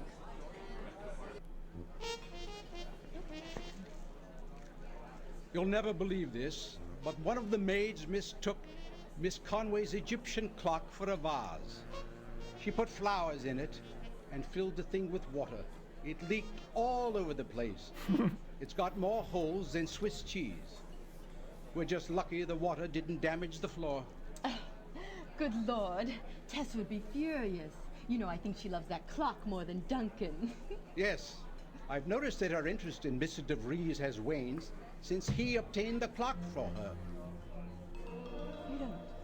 You don't think there's a connection, do you? Oh, poor Duncan. She just wanted him for his claw.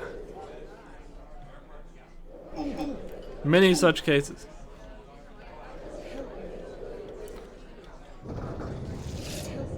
Here's the chefs.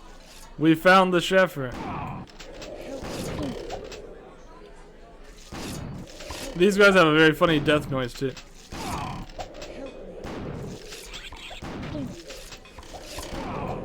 Feels like we're entering somewhat comical territory.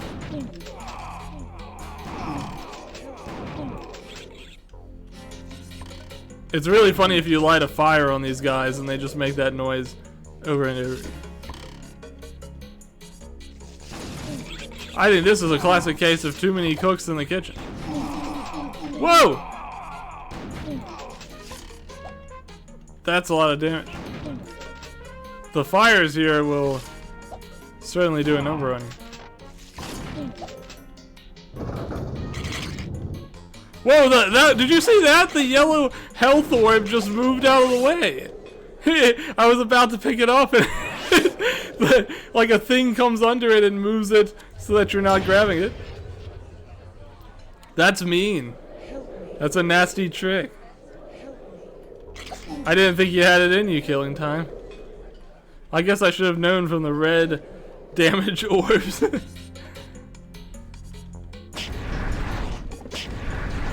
Killing Time has decided to play dirty. That's for sure. Alright, so you're really not going to give me that health, huh? There we go.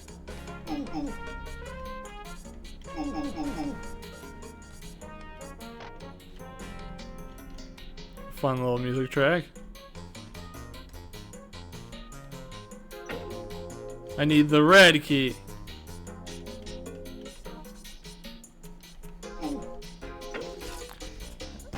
I still need the red key.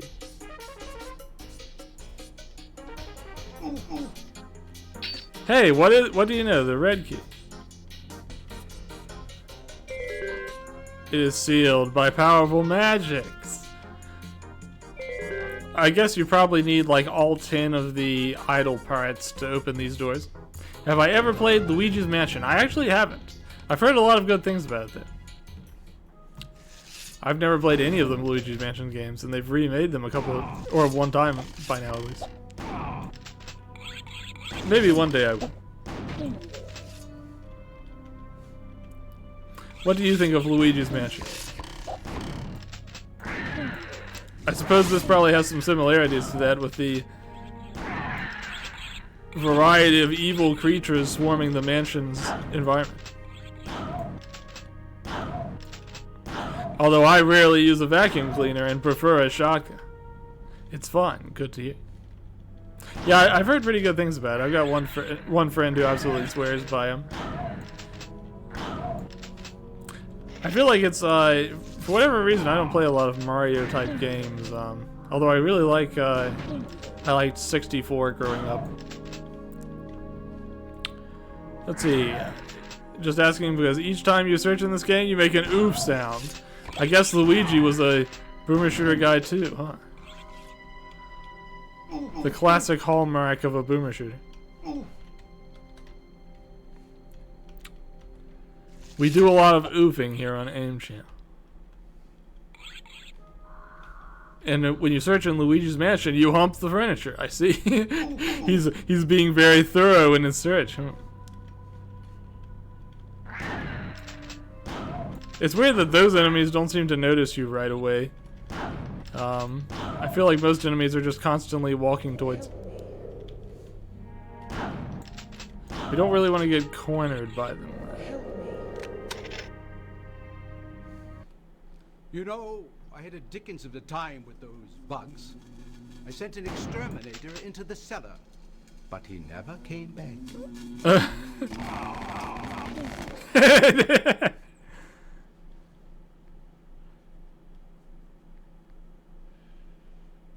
That was fun.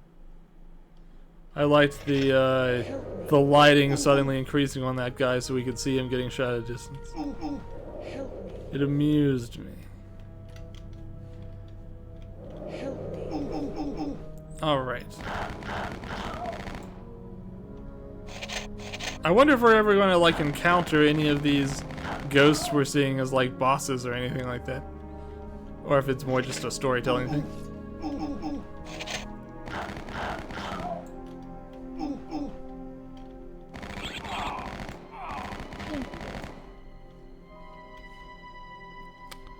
Alrighty.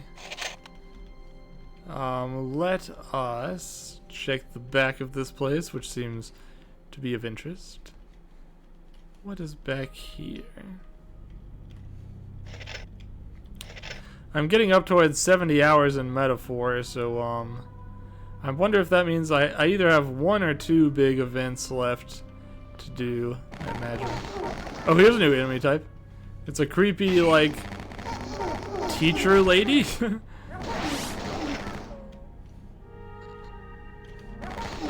She throws like a, what is that, cross at you? Or is she throwing like a Molotov cocktail or what?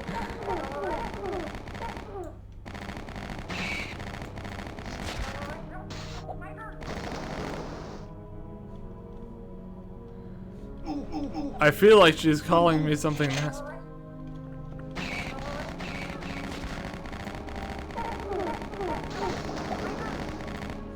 Anyways, her death animation is really funny. Okay, I see I have a dihydrate and a stretch break. Let me clear out this. The old lady's attacking me real quick, and then I'll do it. This reminds me of the area in Hexen with the crates and the robed guys. I kind of know what you mean. I think I know what you mean. Yeah, the I can't tell you the name of the stage, but I can definitely picture it. Give me 1 second. I'm going to do that stretching. And also, I'm going to refill my water real quick, but I'll be right back.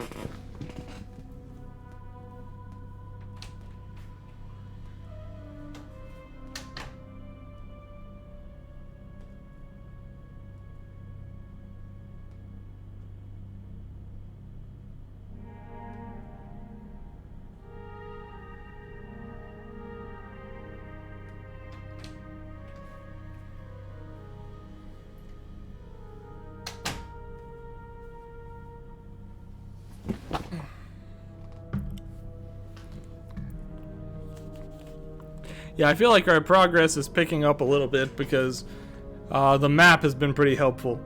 The way that it highlights in yellow a door or a switch stops you from getting too lost without any idea how to progress.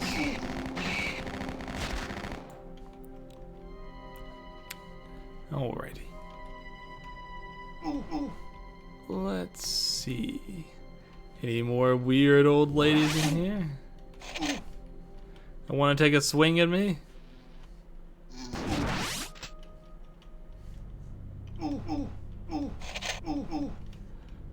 Let's see.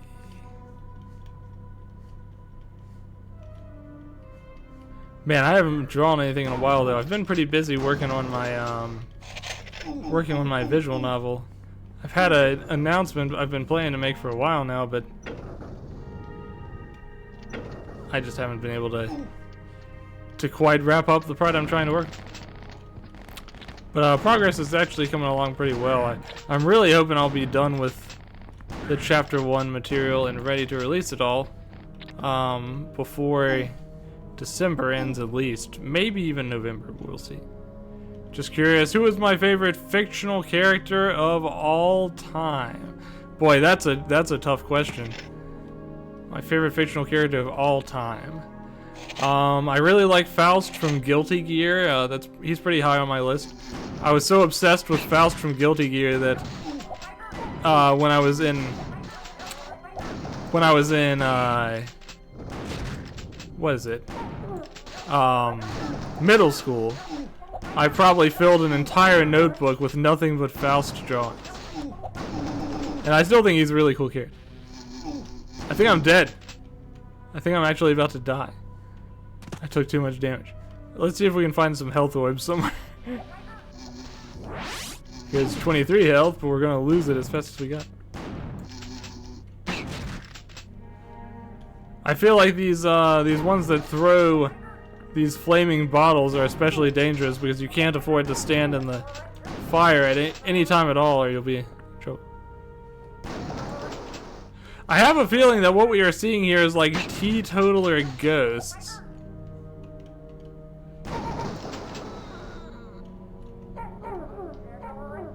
Let's see, yours is Angie. I see. Yeah, I get that impression. I do love Angie too. Danganronpa is among my favorite series, and Angie is among my favorite characters. Rather, she is my favorite character.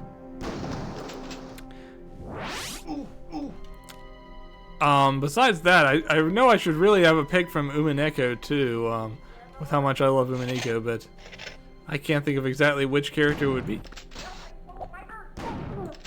Ah, she says, filthy bootlegger, and then she throws a bottle at you.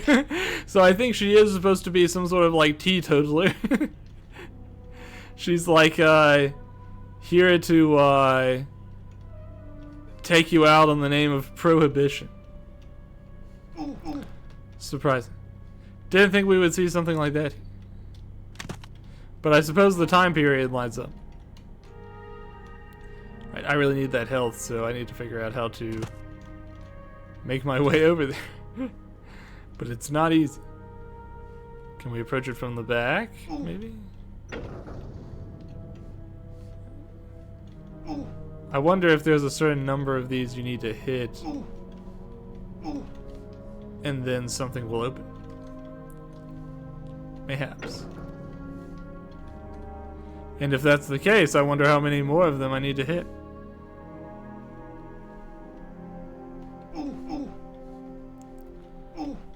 Let's see. Okay, I think maybe this way.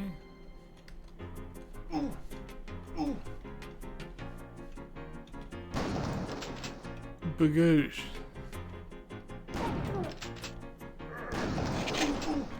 God, the fire hurts so much.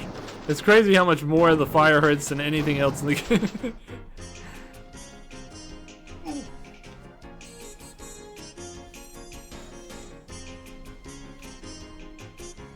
Was this a way out, or is this...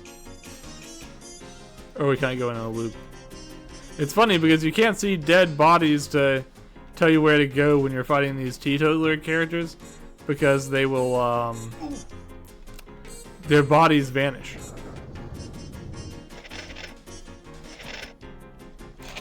The Ankh is nice, and I appreciate you giving it to me, but I gotta say, I would prefer some health. If you want to give me health, that's even better.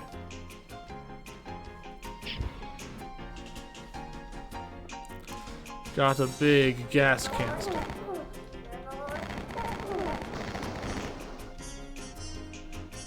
Let's see.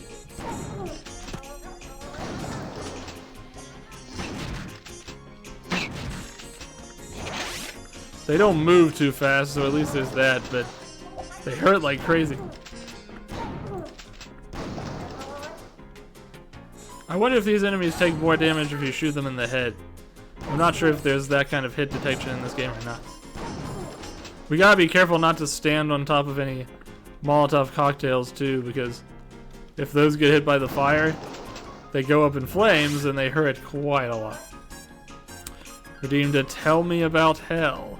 In hell, there's Molotov cocktails all over your feet, which if you're me, is especially troublesome as you'll constantly be lighting them on fire. That's actually how my specific hell became on fire in the first place. Just kidding, I have many hells, as I've made clear in the past. But yes, hell is absolutely full of Molotov cocktails that will be set off at the smallest touch.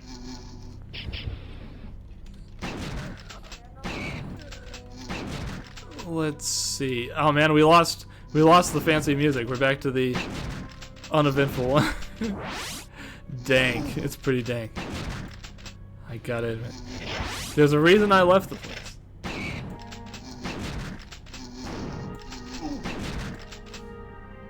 If you want to redeem another or tell me about hell, I'll tell you about all the bees. Just kidding. I'll give you that one for free. Hell bees. Whoa, there's a lot of enemies down here.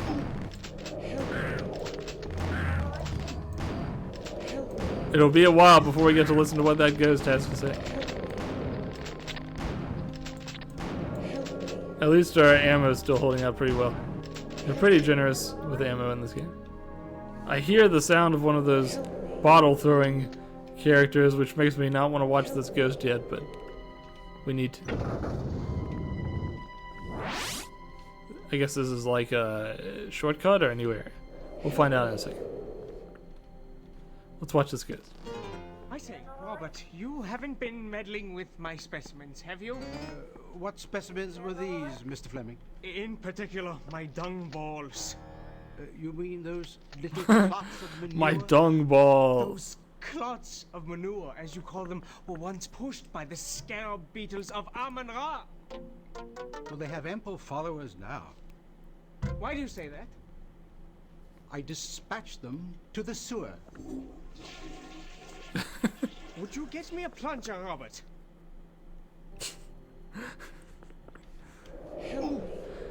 My dung balls. They've been flushed. Can you imagine such a fate?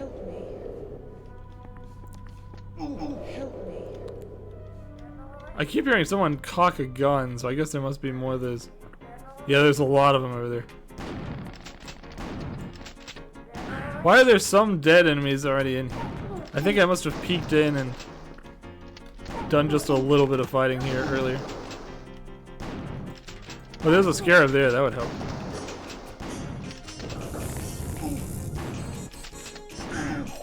The scarab armor. I forgot that my character makes that, or that these guys make that ow sound when you shoot. Amusing. It's been a while since we fought those guys. But here we are. Back against our old nemesis. I feel like now they're in numbers to be much more threatening than they originally were. I think I'm going to use my Ankh on this one. Bam! Kill 5 enemies at once with the Ankh. We got an achiever. Love to see it. Ankh time. Ouch. My scarab armor is unfortunately left.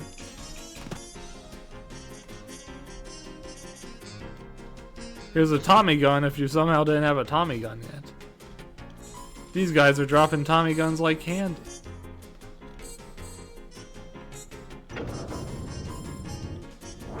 Here's some extra health. Excellent. Music in here is pretty jazzy. We love to hear it.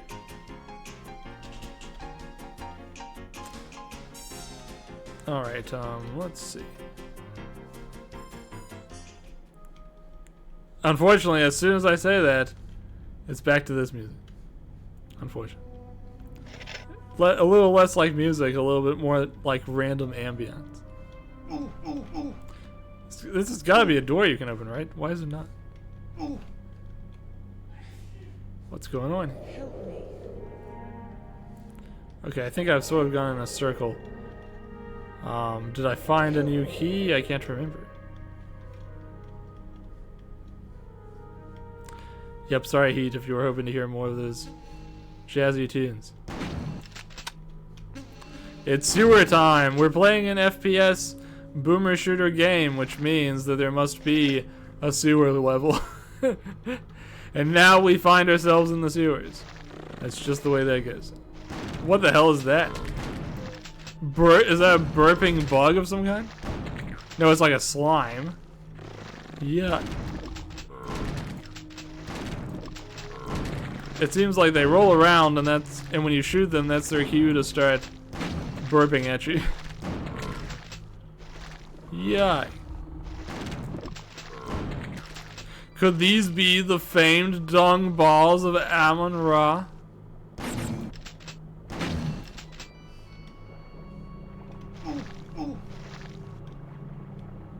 Let's see. It's quite a lot of them. Yes, okay. Thanks for clarifying. I'm glad you agree with my speculation. Man, the ceiling being so low in here is actually making me feel a little claustrophobic. I think that switch let these bugs out, but there's probably other stuff to look at in here too.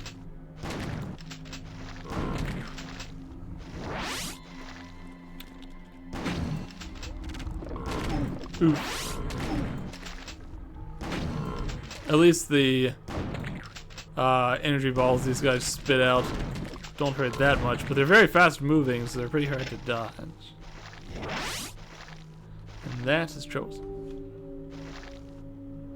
Overall, though, the game feels like it has pretty uneven difficulty. I feel like those teacher enemies were by far the most dangerous enemy I've encountered. Sorry, teetotaler enemies were the most dangerous enemies I've encountered so far. It makes you realize how once upon a time the Prohibition movement gained so much ground. Because there was just nothing to do about their fireballs.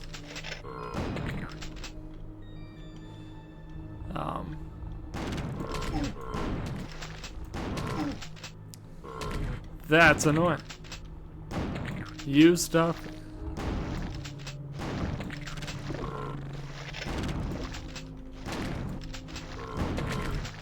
More and more slimes. So many slimes.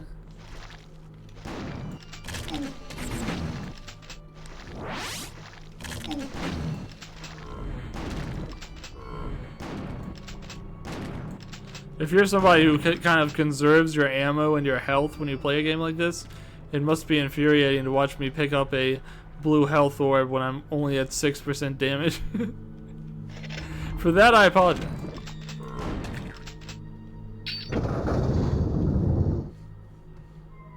Alright, let's see. We picked up a key. I didn't really see which one it was.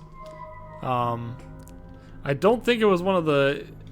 It looks like it was some shade of yellow. That's all the information I have at this moment.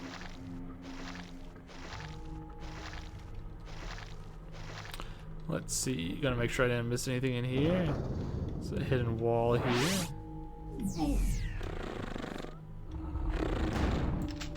Did pressing that button just make tons of slimes appear?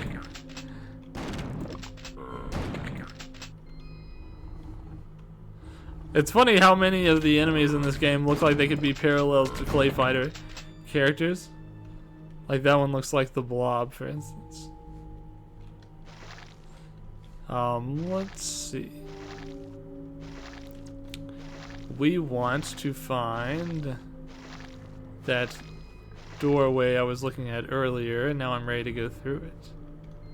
I think it's over this way. Wait, what? Huh? What? Who shot me? Show yourself. There he is. No?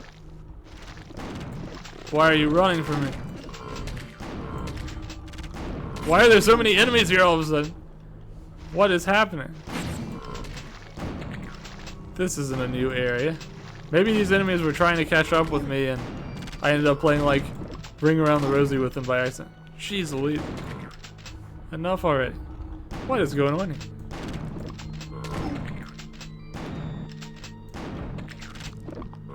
Grip all you want. It won't save you.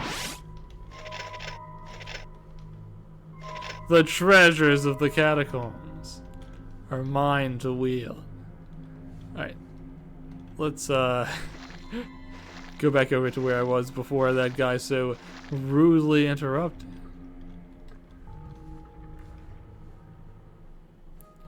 I think this is the way back up. That's not what I want. Let's continue down instead. What will we find? I don't know, but we should probably save for a shit. What is that sound? I feel like I heard a very eerie noise just now.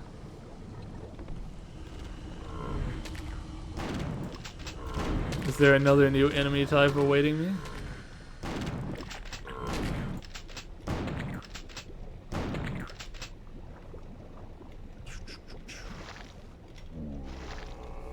What am I hearing? Sounds a little ominous, huh?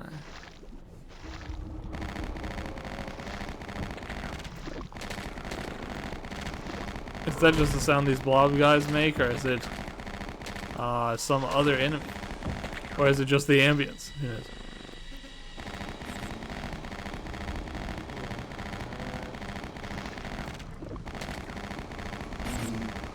I wonder if these blob guys become temporarily invincible to damage when they're unrolling. In which case I probably need to stop shooting them during that time.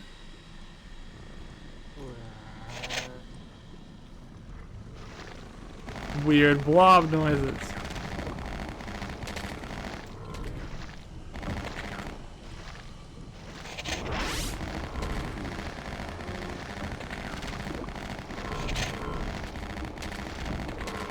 I guess these guys can unroll by themselves if they want to start attacking. I don't often give them the chance because when I see a blob, it's on sight. Shoot to kill.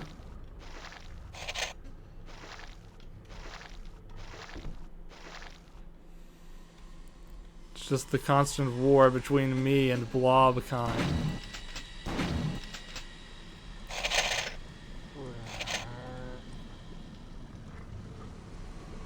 It looks like there's a well or something. I wonder if you were to look up from, or look down from up there, if you would be able to see a way to jump inside this well or something. That would be interesting.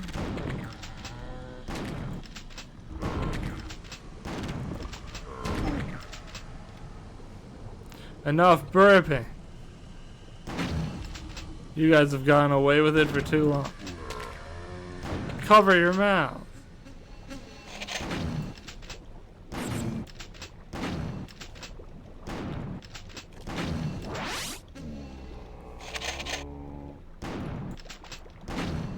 I hear blob noises. I'll bet something's gonna open up and deposit blobs. Yep, there we go. Like clockwork. I got the amulet of Imminent. Immintat. I found the orb of the Seeker. Oh yeah, the orb of the Seeker makes the darkness temporarily go away so you can just see everything. That must be why the area lit up earlier and I was so confused.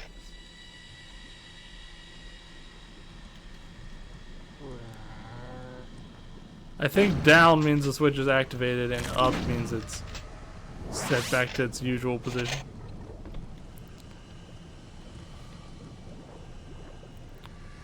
Let's see. I still hear blobs.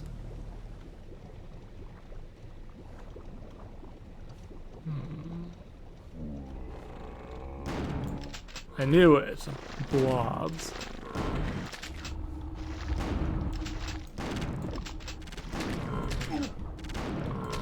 Is that weird noise I keep hearing, the sound they make when they roll? Strange.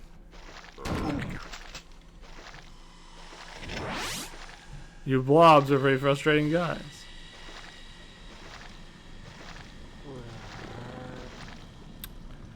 So the state of the Pokemon card TCG game right now seems to be you start out and you desperately try to amass EX Pokemon as fast as you can. Some of them are proving to be real thorns in my side, like Starmie EX is very hard to figure out how to deal with.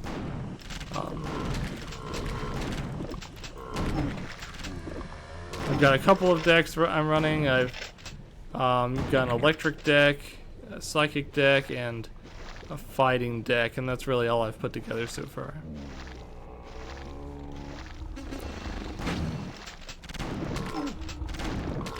Let's see. I am taking a lot of damage.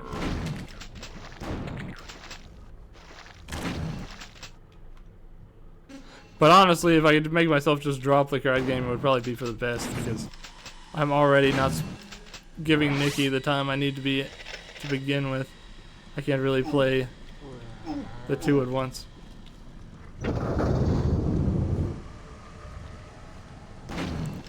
These catacombs are pretty winding, huh?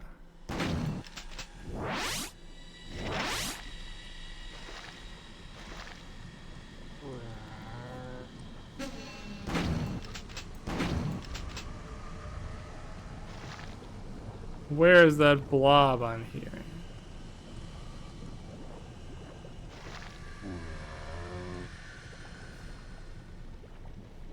See, which exciting doorway do I want to go through?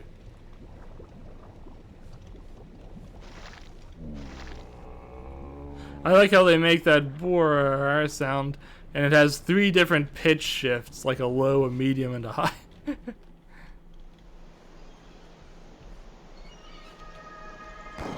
This looks like a place where I will fall off and die if I'm not careful, so we're going to save it again and head out onto the pier. This looks promising. Looks like a place I might find a key or perhaps another piece of the vessel. Let's find out.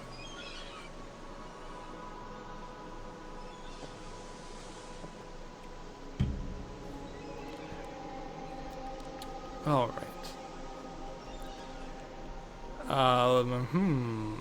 We can see inside through the windows, but I don't think there's probably not too much point in doing that as opposed to just entering.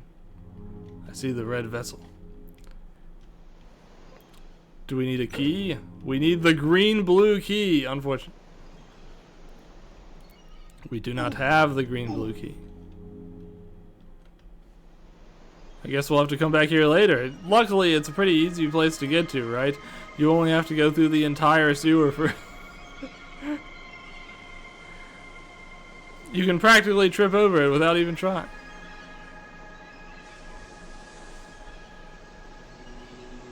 I do like this weirdly peaceful ambiance that this place has. With the sound of the seagulls and the softly humming music. Feels like a place you can take a little break. But you can't take a break inside, not unless you have the green-blue key. So we'll have to come back here later.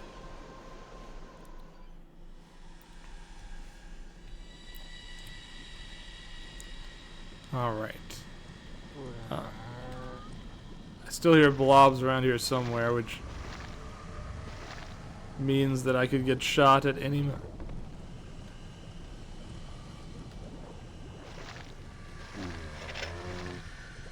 We must keep our wits about us.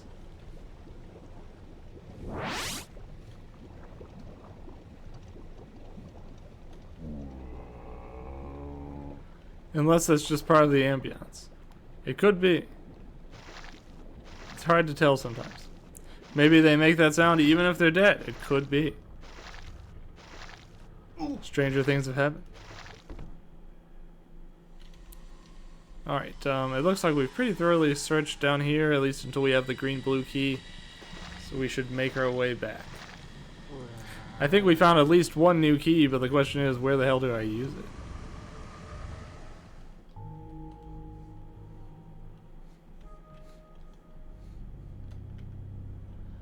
I think the key we found was the yellow key.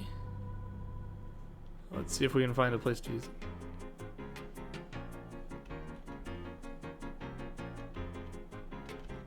I think I see a box I have not fully investigated.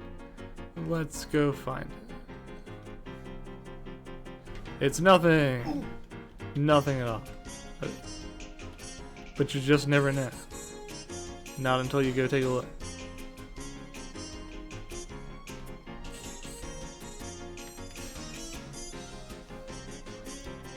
Alright, have we missed anything else? I see that there's an area back here, but I don't know how to actually get to it.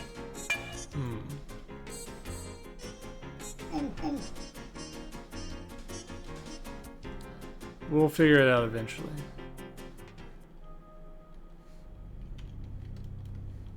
I think this just leads back into the sewers, which I would prefer to avoid. Help me. Let's not.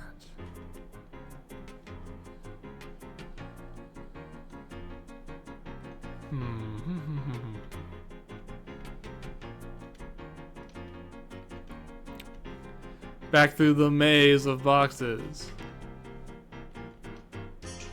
Made somewhat easier through the helpfulness of our map. We turn this on. I think we turned the one over here on. Yep.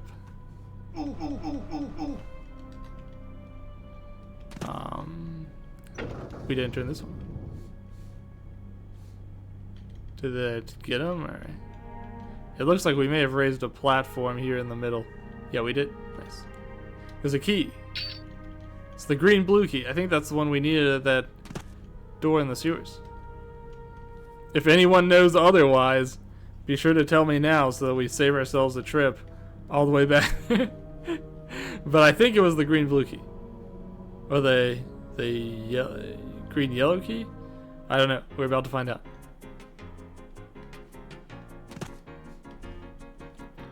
Let's see. Back to the sewers. I think this is the way. And down we go.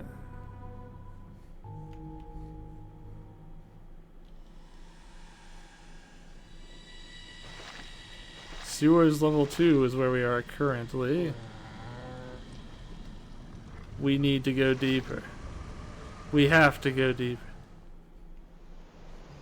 This is the Temple of Isis.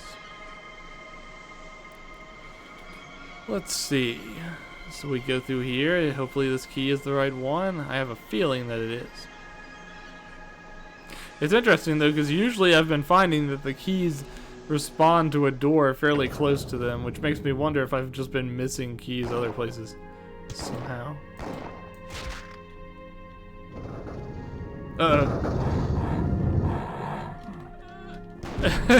2D Anubis heads. Terrifying. Alright, let's see. This looks like a job for a Molotov cocktail. It did not appear to actually be a job for a Molotov cocktail. These guys can be destroyed, but they are destroyed very slowly. Their bullets are quite fast. I see a switch in one of these rooms, which seems promising. Yes, that lowered some doors. Any other switches I should know about? No. Alright. You give me that vessel. You can only hide it from me for so long. Skeleton time.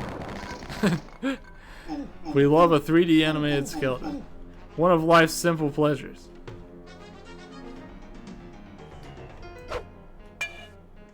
We can't break this pot.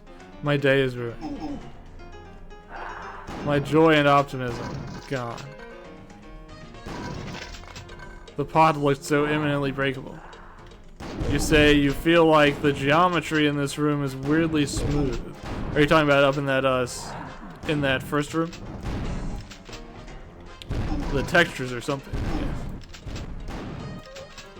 Maybe it's all the more so when the room is somewhat brightly lit, like this one is comparatively.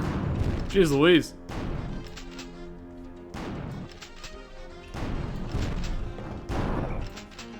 We don't want to let these skeletons close in on us, or we're going to start eating a lot of fireballs. Better if we can engage them at our own pace. Yeah, the first room. I see. Yeah, I kind of get what you mean there.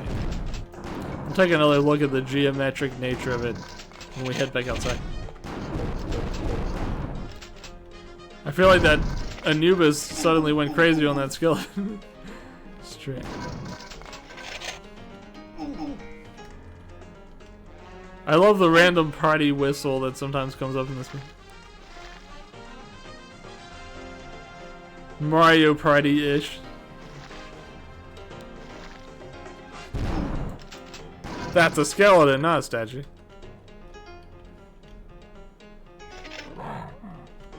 What am I hearing? Oh, Anubis.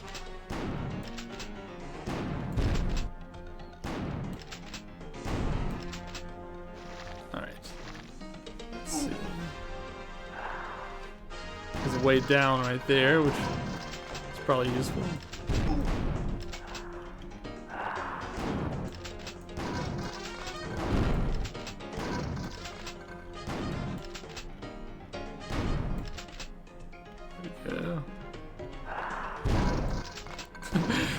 He torched his oomph. Unfortunate. That's oomph. Okay. The Phoenix Egg. I get the feeling the Phoenix Egg will probably revive you if you die, but because of that, I've never really gotten a chance to see it activate. Or maybe it gives me extra damage, because it seems like I was blowing through those guys pretty quick. There are no tutorials, so we will just have to guess what the Phoenix Egg is doing. What that egg did, we don't know. A small box of shit. And divine health. I think health is pretty divine myself.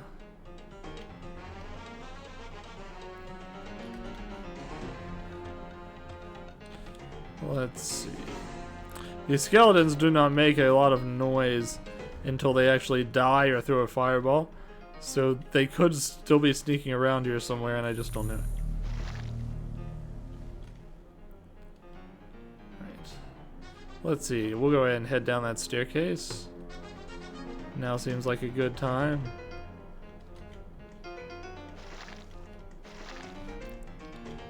What have we got here? We're gonna wait to trigger that ghost because I see we have a lot of demon face guys to deal with first. Fire and water, why?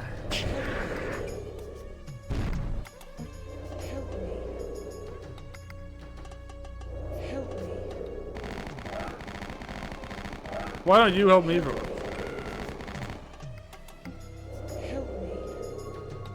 I was so confused back when I played this originally, trying to figure out what those ghosts were supposed to do, because I couldn't get the idea that you're supposed to like just stand still in front of them.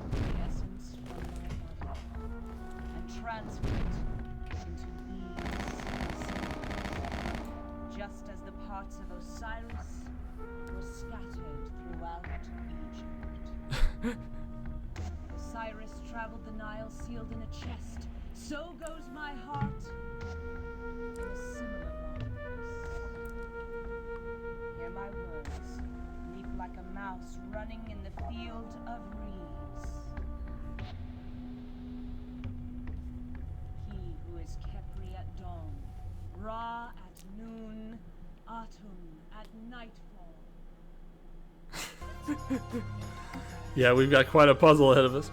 It's funny because there she seemed to be like accepting her own, you know, mortality and all of this as part of the ritual, but later we see her kind of panicking like something went wrong, so I can't imagine that all of this was part of her plan. In fact, it sounds like at some point she was maybe double-crossed by the guy who was the gangster that helped her get her the clock. There's a whole story going on there.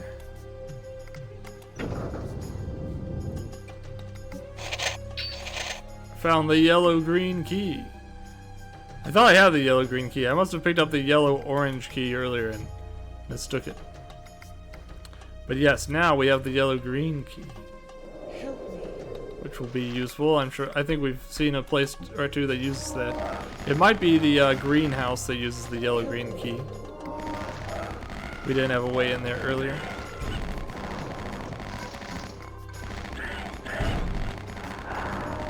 It's so interesting. You have this 2D animated face flying around with a few sprites, and then you've got these 3D animated skeletons flying around.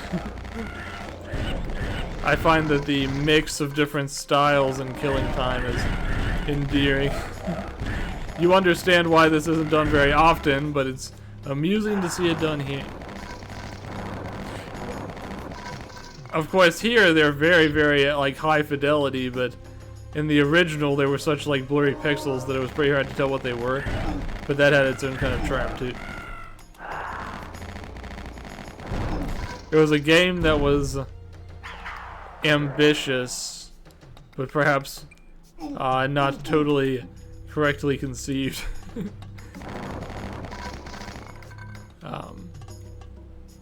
Let's see. Found the Wrath of Gods. What is that? What is the Wrath? Oh, it's like a temporary item I have for a few more seconds. Will I get to shoot anything with it? We'll find out. I don't think so though, because it looks like I've pretty much cleared this area. Oh wait, no. You taste the Wrath of Gods. It didn't do anything. Unfortunately. It just looked normal. Feel like I've been ripped off. The gods will face the wrath of A.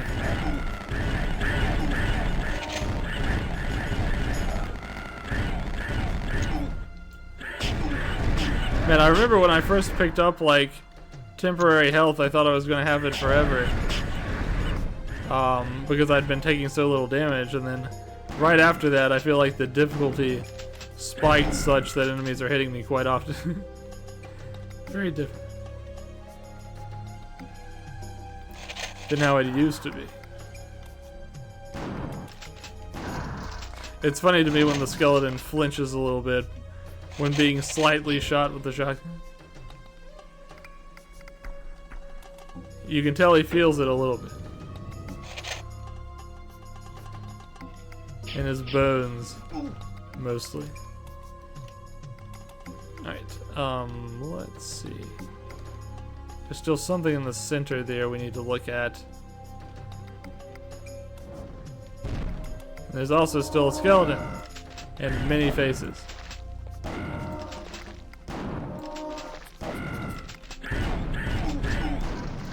What is shooting me?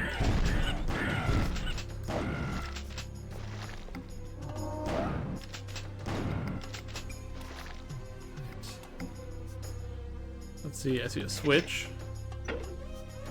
Flick the switches wherever they may be. Even if it unleashes more spooky skeletons. Right.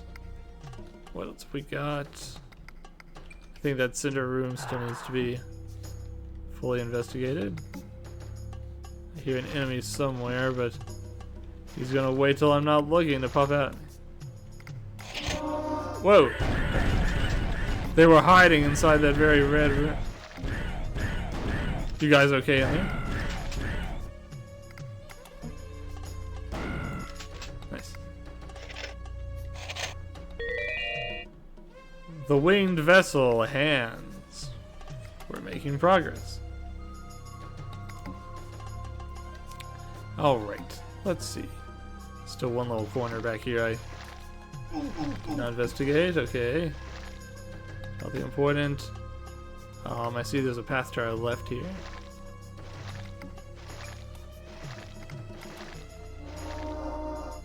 I'm glad you don't actually have to jump across these rocks like it looked like you might have had to. You can simply walk through the water. It's not that deep.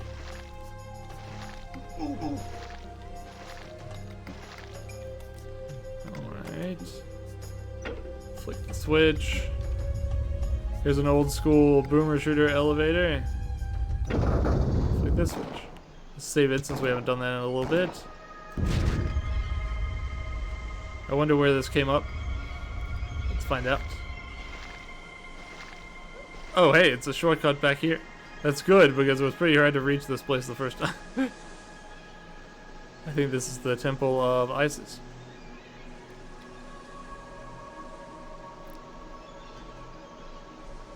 Looks like it just loops back here. Here's the weirdly geometric room that Heat Sonata commented on. I think, yeah, it being very bright lit kind of helps you realize that. Alright, I'm going to make sure I didn't miss anything in here. And then we will head back out as we collected a couple of keys that I'm sure will be useful at other places. But I do want to make sure I didn't miss anything down here first. You don't know if this is the best or worst game to have in the background while doing trigonometry. I'm interested to know how that goes. It would be interesting to know. I never tried doing my own homework to killing time, so I couldn't tell you. I wonder if anyone ever has. Let's see, I think we're pretty much done searching this place now. It looks like there's not any extra areas I'm seeing. So we'll head back out. You have, well, you am. Let's see. I hope it goes well for you. I hope that you find that killing time is the mysterious solve you needed to solve all of your trigonometry problems.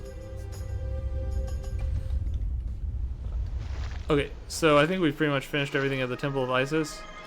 Why don't we take that as our cue to head back out? Hopefully this key we've got, I think it'll work at the greenhouse. That's probably where I'll try to head back up. The only problem is I have no idea where where that actually puts us. It can be a little hard to get your bearings in this place.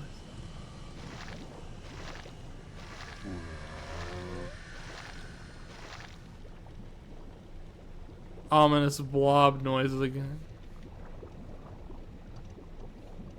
Welcome to the sewer of blobs.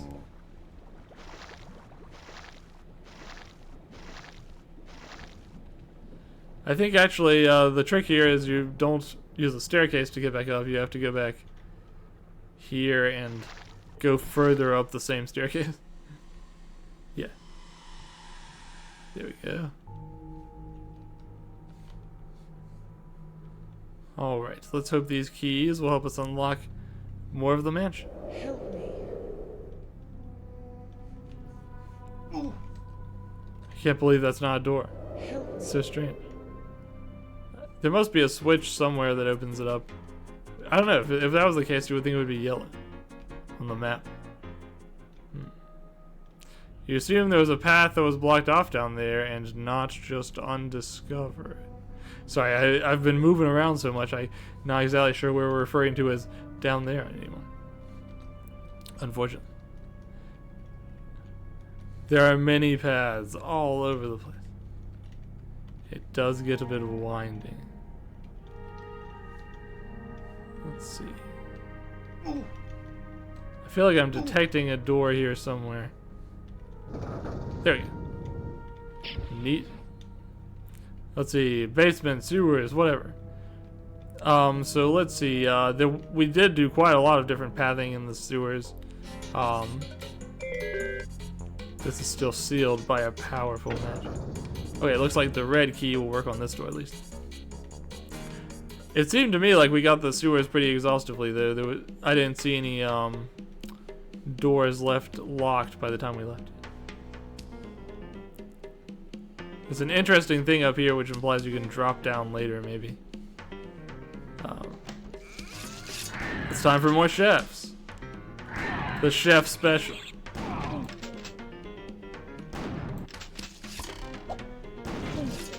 I think there should be a killing time enemy tier list that I can go through to rate how annoying every enemy in this game is. I hope there is such a tier list so I can do it after we're done with the killing time stream. That would be fun.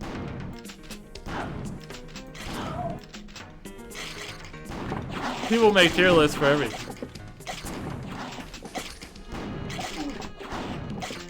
Oof, this is getting annoying. Let's burn them.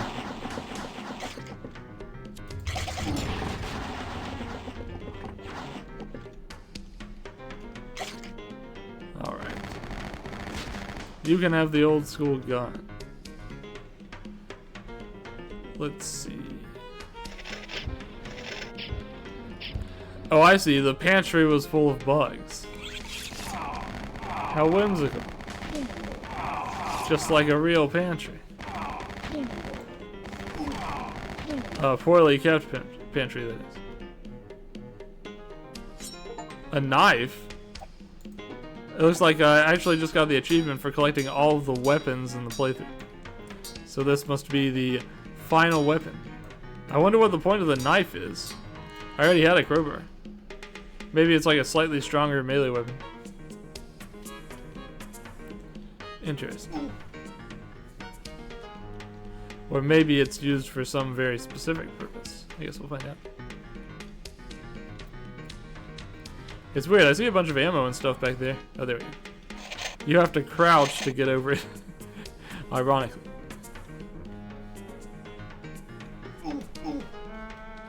Alright, have I missed anything? I'm gonna save it real quick and I'm gonna try going into the furnace. Is that an Umaniko reference? It's just as bad as you think it would be. Actually, not quite as bad as you think it would be, because I thought it would kill me almost instantly. But it did not, to my surprise. Okay. So let's see, I don't think I actually encountered any any new keys here, but I did get the knife, which I guess might be the point of this place. If that opens, it must open from somewhere else. Let's see. I guess we're done in there. We still got a bunch of keys though, hopefully. Yeah. That's good.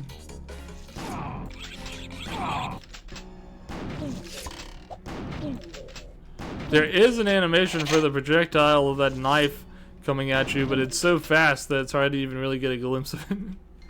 Oh hey, a key. A violet key. Nice. I feel like our rate of progress is sped up quite a bit.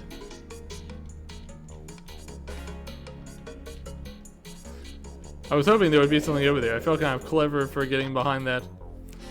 You couldn't find a killing time tier list? Damn. I guess we'll have to make it ourselves, huh? That's definitely a worthwhile endeavor. Let's see. We are going to find a previously locked door and unlock it with one of our many keys. How about this door?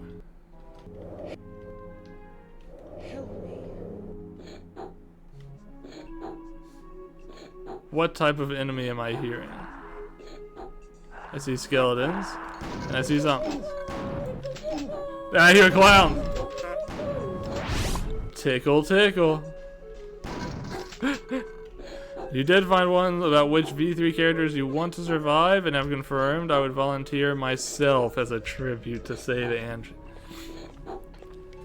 That's hardcore.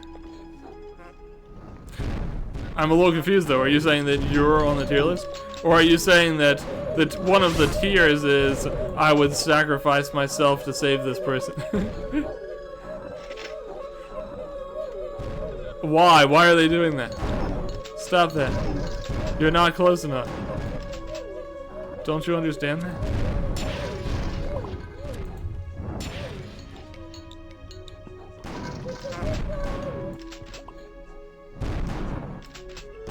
Tickle, tickle, indeed.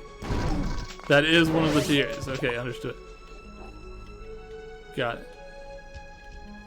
I wonder why these clowns send up exactly 2 balloons when they die. It feels meaningful somehow.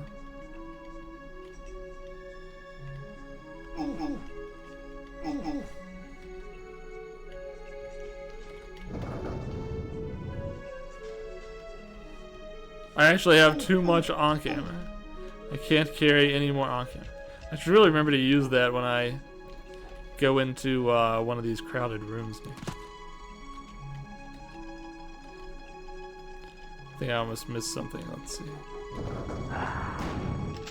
I almost missed this spooky skeleton. What else we got?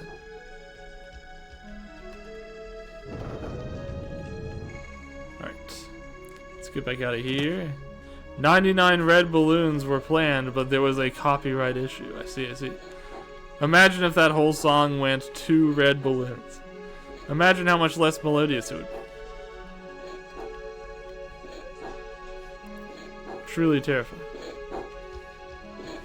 What's that weird noise?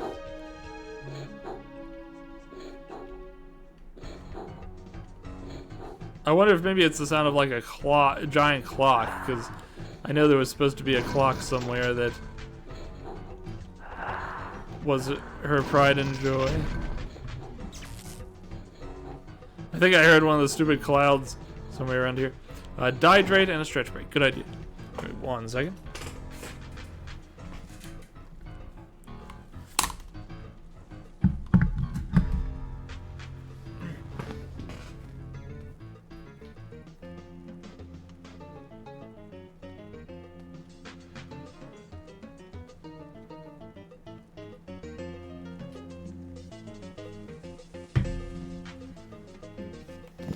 Alright. Thank you for your redeems. Now let's get back to it.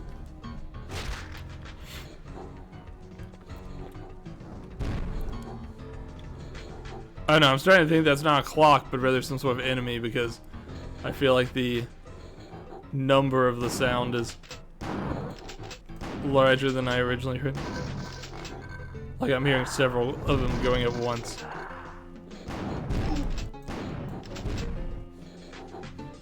Who is hitting me with fireballs? Ugh.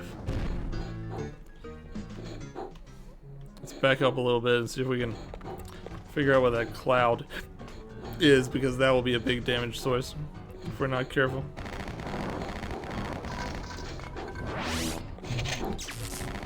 There's the cloud.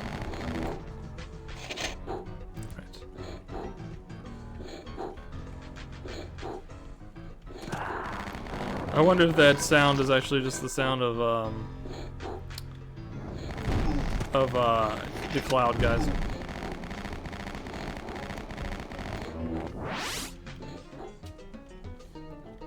I'm glad I made that jump because it looked like there was a lot of fire down there. That could have been bad.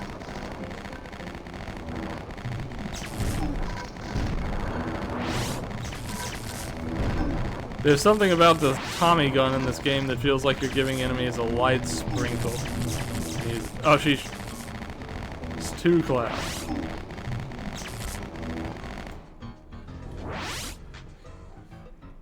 Right.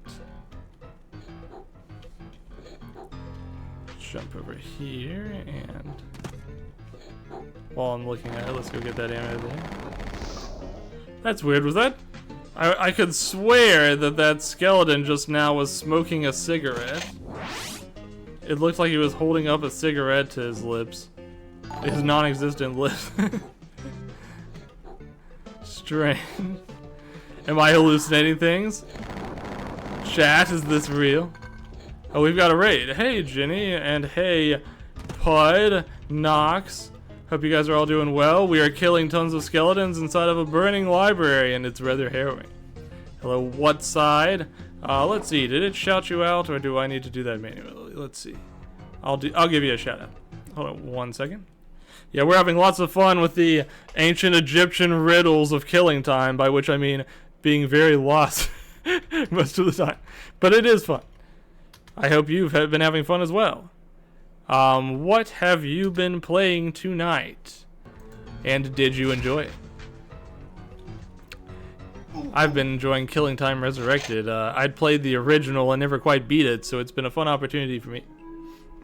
Yeah, you can definitely feel the intensity of the tickling clowns. Among other things. We've got lots of tickly clowns coming up. And spooky 3D animated skeletons. We're getting our tickle on. It's pretty rough. I still actually haven't died for a while, but I feel like that said, the intensity of the game has increased a little bit. You were looking at Japanese occult magazines. That sounds really cool. Out of curiosity, were you doing it in celebration of Halloween as a slightly late celebration? Or did you just think, hey, now would be a fun time to look at some occult Japanese magazines? I'll accept either. We need help. AIM is very lost. A little bit of He almost looked up a guide. Hey, no. AIM has been on the right track for a pretty good while now. But yes, that sounds like a lot of fun. I imagine it was very interesting. Did you learn any interesting occult facts that you would not have expected? Also, feel free to, go take a nap if it's too late for you. I don't mean to hold you if you're sleepy. But I am interested in occult magazines. It sounds quite interesting. Let's see. I need to burn these clowns with my flamethrower, as one does. I'm only contributing to making the burning library more burning. I need the orange key. Dang it. That's one of the keys I don't have yet. There's a lot of switches in this place. I have a feeling that maybe if you could find them all, maybe that would contribute towards your having the orange key. We'll see. You learn that even Japanese occult is just kind of trying to sell you stuff. Oh no.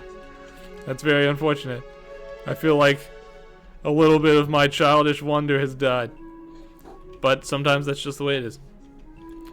Maybe that's the true terror this Halloween. Maybe. How did I get over here anyways? This is strange. Let's see. Okay, so I said just a moment ago that I wasn't lost, but the truth is, now I am again.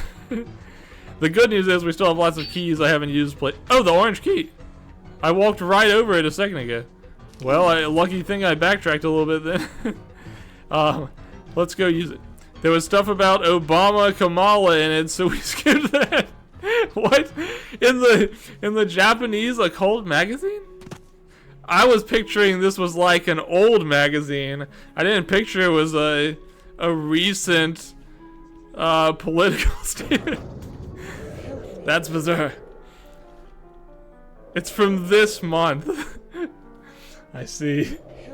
That's unfortunate. So, Robert, tell me, what do you think of Mr. De Vries? Well, it's really not my place to comment. We've got a couple of ghosts here. No, of course not. But since you're practically a member of the family... Yes, yes, do go on. Well, I don't trust the man. I could never have told. Scanned 6 weeks ago, and he already acts as if he owns the place. I've known Tess for 5 years. Oh man, the FMVs in this game. He brought in to guard the estate. The estate never needed guarding before. She hardly notices me when Duncan is around. And that riffraff that he invites out to these garish parties. How could she possibly see in him? He's hardly an intellectual. If it weren't for my devotion to the Conways, I think I'd leave. Well, it's been nice talking to you, Robert. Oh, always a pleasure, Mr. Fleming. Old man, yowie. But what I was saying was, the FMV sequences in this game are really very charming. Well, we have music in this area.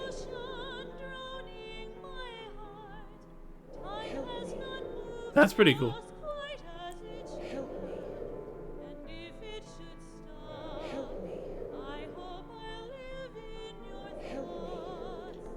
It's kind of pretty, isn't it? So a funny thing about the FMV sequences in this game, and really even the sprites, in the HD remake, it's benefited this game quite a bit because you can actually make out what's happening in these. But it was really hard to tell in the originals. The FMVs were as grainy as they could possibly be. Not that acquisition. The clock. The Egyptian water clock. I feel like I heard the sound of someone cocking a gun. Under normal circumstances, it keeps track of time by regulating the flow of water to a series of uniform drops. You couldn't use it to make gin, could you? No. This clock is special. By using blood instead of water, by reciting simple incantations, Tess hopes to envelop us in a mystical force that will slow the aging process. Slow the aging process. You could slow down my aging process and speed up hers. Well, no.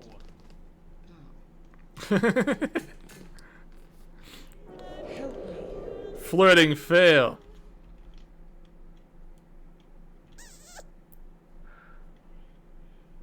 Smooches. I found a smooching ghost. I've been smooched by a ghost.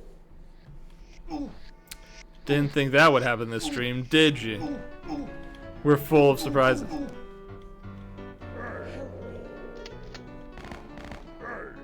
It's funny, these gangster enemies are like from the very beginning, and they seem to be trying to give them another lease now, but they were kind of like incredibly weak back then, and they're not doing much better at this point.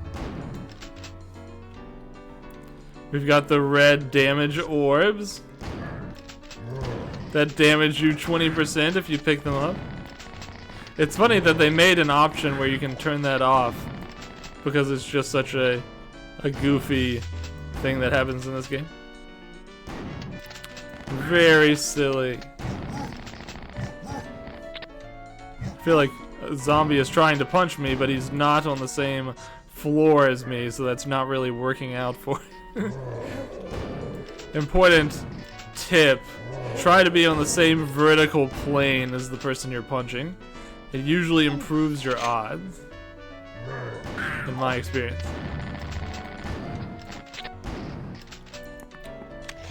Alright. This area is quite simple, but it's also quite fun.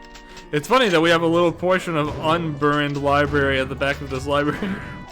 You would think the fire would have started at the back and made its way forward, but that does not appear to have been the case.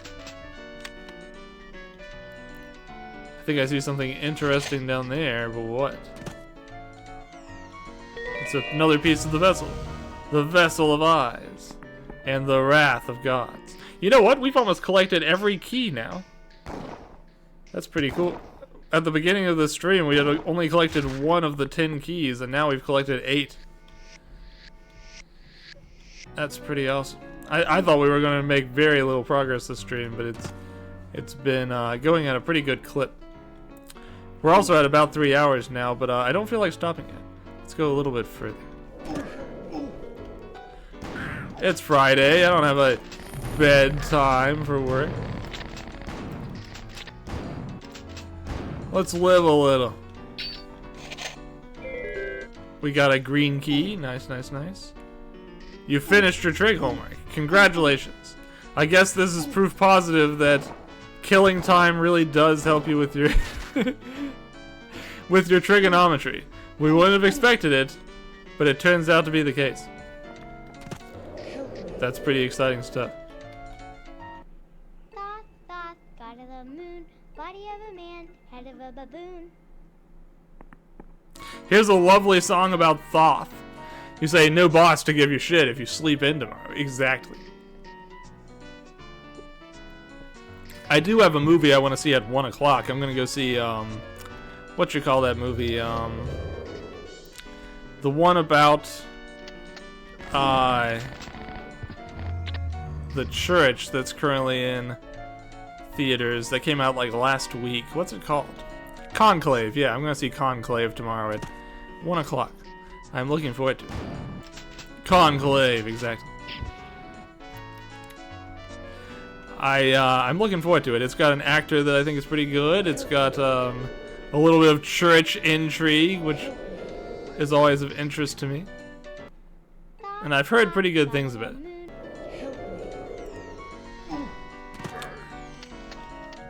I'm excited. I love the ow voice this guy's made. Good voice.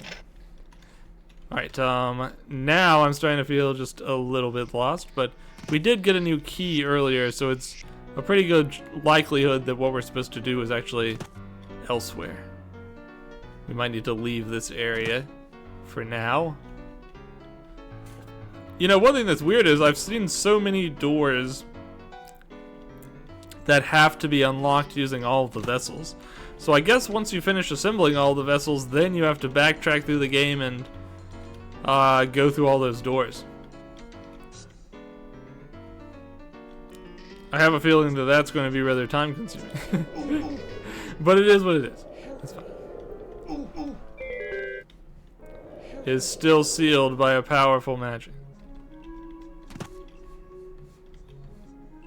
Back into the Brent Library.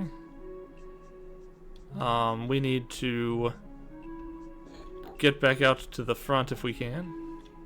I still hear something like an enemy in this area, but I don't know where.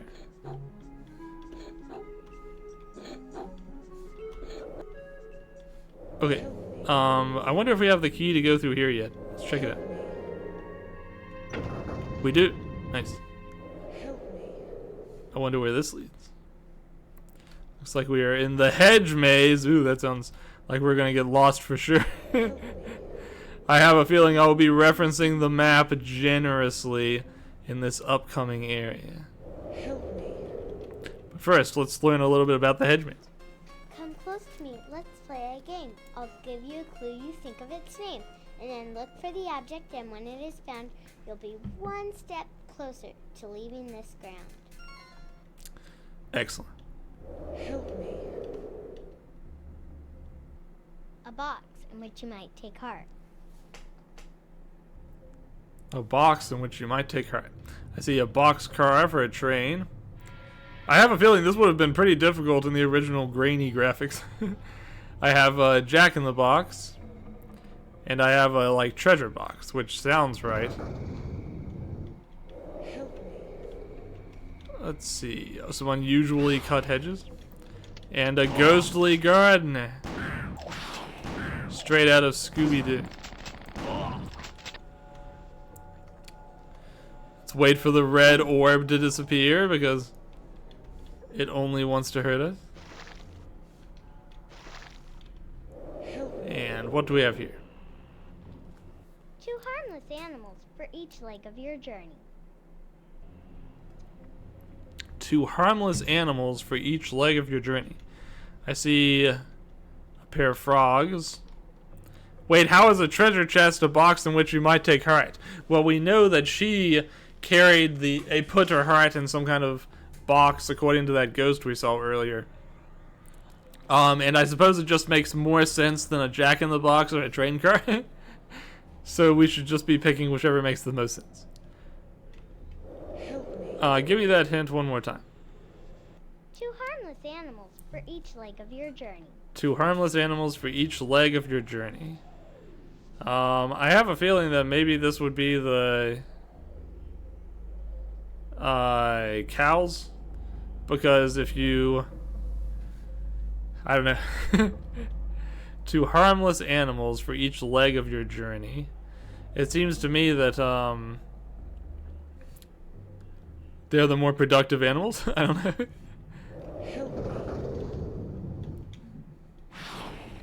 If I'm wrong, then I imagine I'll just have to fight more enemies, which is fine. I killed a ton of ducks. That's true. That's true. Ducks often accompany me on my journey. I probably should have picked the door with fowl for that reason. Yes, I think that poultry and fowl are closely tied to my adventure here. Let's see. Okay, we're making progress. 2 weapons of warfare to hold your own again. 2 weapons of warfare. I see armor, I see swords, and I see trumpets, so it must be the swords, right? That would make most sense, right?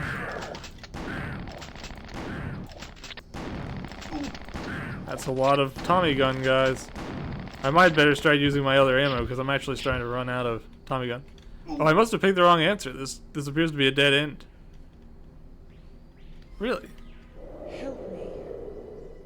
Maybe this is a gun here and not a Warfare to hold your own. knife. I thought it was like some sort of horn, but maybe it's actually a depiction of a gun.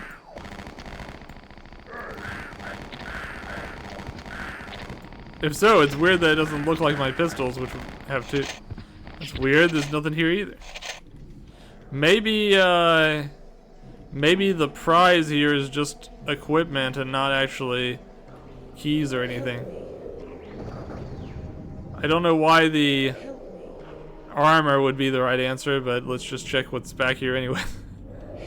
It was the right answer? But why? What? Maybe it was like pointing towards your fists or something. Lofty trees, which you'll find well in hand. 2 lofty trees, which you'll find well in hand. I don't know what that means. I see pine trees, I see palm trees, and I see these ones. If the prize was equipment, why would you be rewarded for the wrong answer? Yeah, I really don't know. I see. The strange part is this. So there were 3 doors over here responding to this. So I thought that a knife would make sense, and I was like, well, not knives. And it turns out it wasn't the guns either. I don't know. 2 lofty trees, which you'll find well in hand. Which you'll find well in hand. I wonder if that means trees that are similar to the ones on the island. We'll see.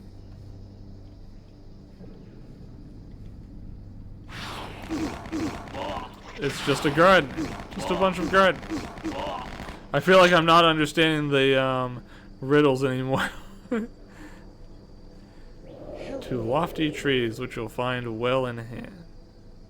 Two lofty trees, which you'll find. Oh, palm trees. That makes sense. You'll find them in hand because they're palm trees. Haha. Now we understand. Alright. Let's see. How about here? Two fish that you could walk with. Two fish that you could walk with. I see swordfish. I see... I don't know what these are. And I see sharks. Two fish that you could walk with.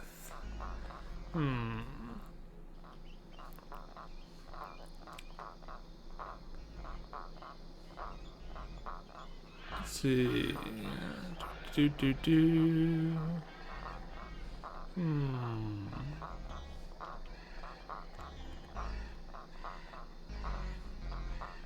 Are there wheelchair fish? If there have, I've yet to encounter it.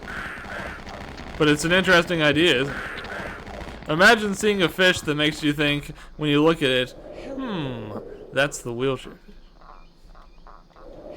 Pole fish? I don't know.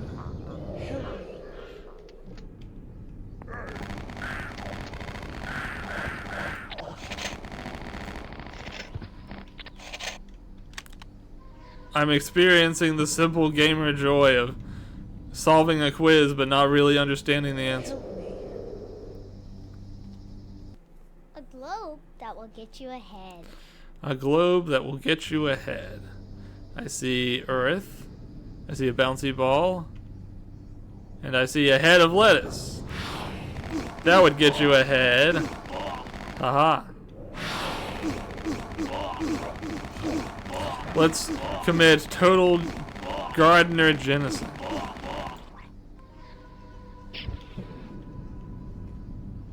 Bad day to be a gardener.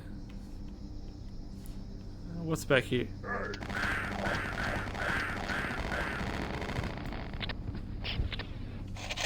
Just some extra ammo. I wonder how long this hedge mate is. Some tasty shellfish to pick you up. Tasty shellfish to pick me up. I see snails. I see shrimp. And I see, I guess these are oysters. To pick you up. Tasty shellfish to pick you up. Some tasty shellfish to pick you up. When all else fails, oysters. Those are words you can live by. Let's see if the oysters have it. I don't think so, but that's okay. No, maybe. We have a little bit more pathway here. Man, how big is this hedge maze? Jeez. Oysters appears to be the right answer. Good call on the oysters. Rows of yellow soldiers who ironically cannot hear. Let's see. Rows of yellow soldiers who ironically cannot hear. I think that's probably going to be the ears of corn. I wouldn't exactly call those soldiers, but if the pun works.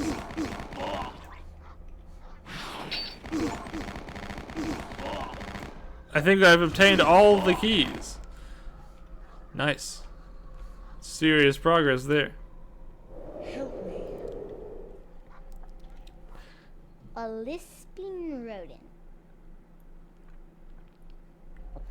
A lisping rodent. I see a raccoon. I see a rat.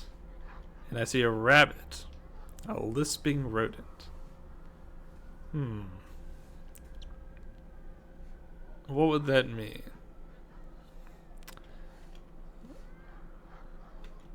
I'll try the rat. We'll see what happens. Lisping rodent.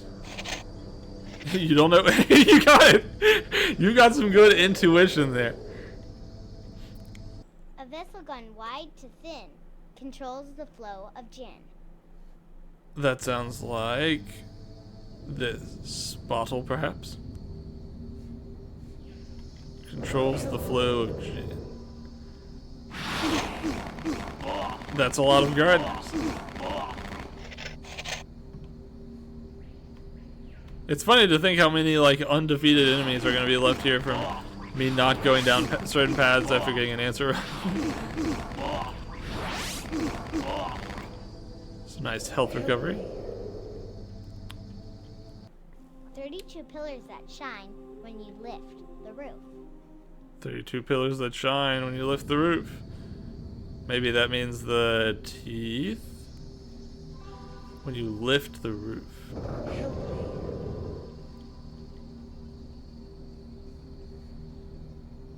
Okay, this looks promising. Oh, did I pick the wrong one? Sorry about that. I was moving a little quickly. Aren't there 40 teeth? I have no idea, to be honest. As you can see, I have no teeth. But then poor Tess was split into bits.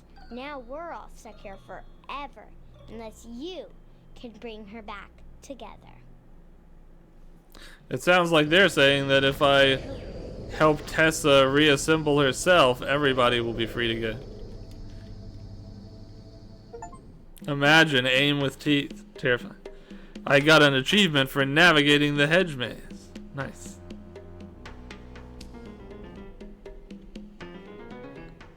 It's a little hard to remember where all the remaining places to use keys are, but I do have all the keys. The world is my oyster. Did I actually go in here?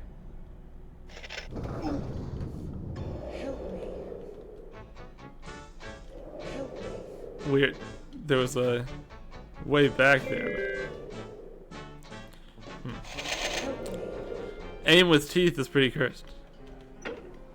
We can change this thing, but I don't understand what the context is. I'll come back to it once I do. I might need to interact with this ghost. Sewer time! I don't want to go back in the sewer. I think the sewer was just to lead down into that Temple of Isis we went through earlier, so hopefully I don't have to go back down there. I think there's a place upstairs in this building that I haven't actually fully explored yet. I do have the purple key. I have all. I have every single key that can be had. This is as far as we. Let's head upstairs for now. And we can open this door. And there was a clown waiting for me right behind me. Isn't that house just past the sewers? There is a house just past the sewers, but we actually already went inside it. It's weird because I did a weird loop around. It seems like we're in for a lot of clowns right now. If you have a phobia, now is the time to close your eyes.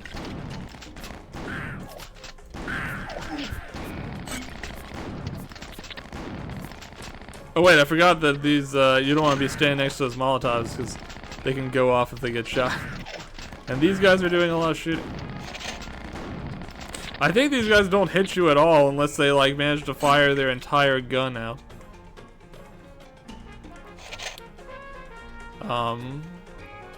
Let's see. If you ever want to replenish Molotovs, here's your room to do it.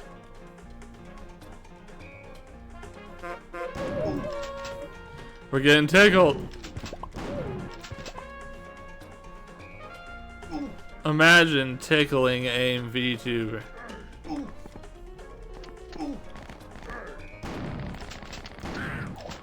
I'm actually pretty ticklish, so don't do that. If you ever should meet me, never tickle me.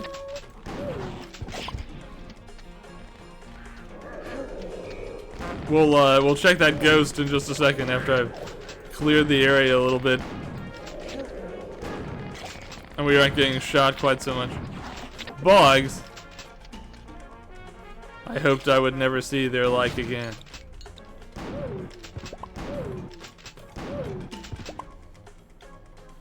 Tickle, tickle.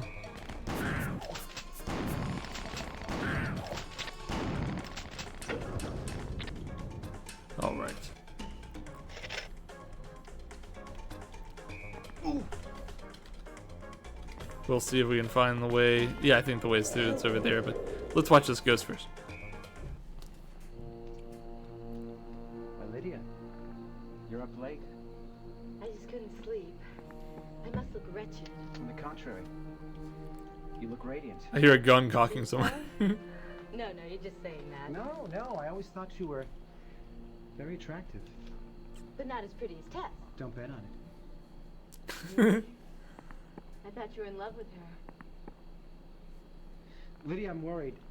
Tess doesn't seem the same lately. She's been very distant, very secretive. I don't know who to talk to.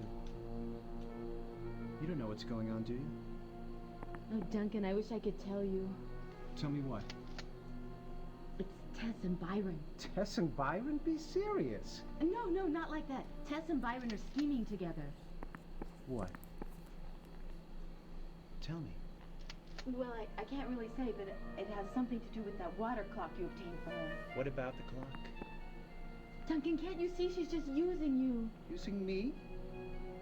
How? Oh, I can't tell you, someone's coming.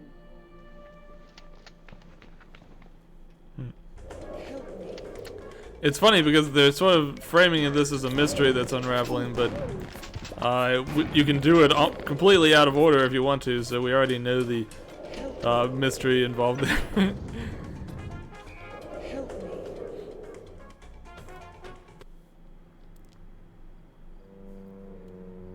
So, Byron, what's this water clock all about? It probably dates to the early dynastic period of Egypt. It's quite interesting if you think about it. When my ancestors were rooting about in the bogs. That's very interesting, Byron, but what does it do? Oh, I see. In layman's terms, it tells time. I know that. It's a clock. But I mean, does it have any special properties? Special properties? Special clock? I don't think I follow. Listen, you little worm. Tess wants that clock, and I want to know why. Oh, those properties. Well, there are those who believe it has the ability to suspend time, granting eternal youth to all within its influence. It was first designed by the followers of Anubis, the jackal god. Tell me why she wants the clock. Oh, well, if you must know, she and I plan to use it to suspend time. Now let go of me. I have nothing more to say to you. Wait. You and Tess just want to play mad scientist with this lost artifact? Is that what the secret is? Laugh if you must. When the water clock is activated, Tess and her friends will be immortal. And you, what will you be?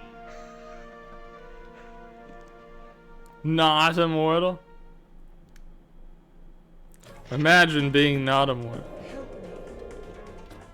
What a fate. Alright, let's see.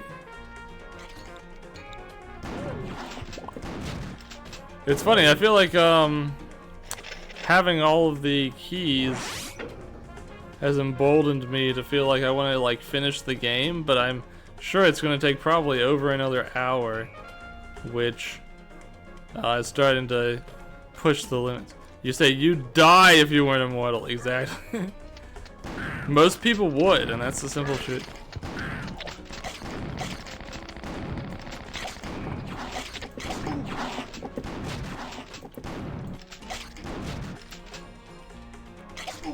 I feel like these ants are eating through my health faster than one might think.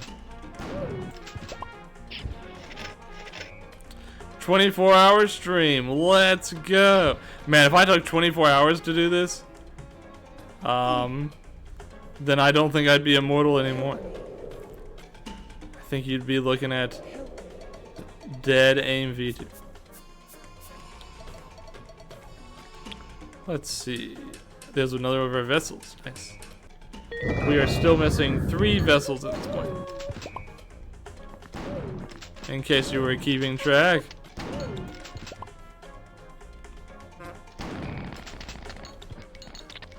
We've got all kinds of creepy creatures approaching them. Oh shoot! There was a Molotov cocktail in that room that ignited on me, unfortunately. Little late for the scare armor, I must say. Every time you go over that switch, it makes the noise of the doors opening again, but thankfully, no additional doors open. I was worried about that for a second.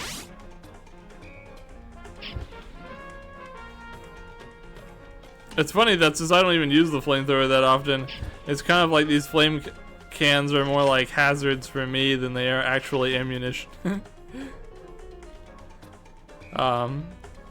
Let's see. I killed every clown in the mansion. I just got an achievement for it. That was the last clown. There's not a single living clown left.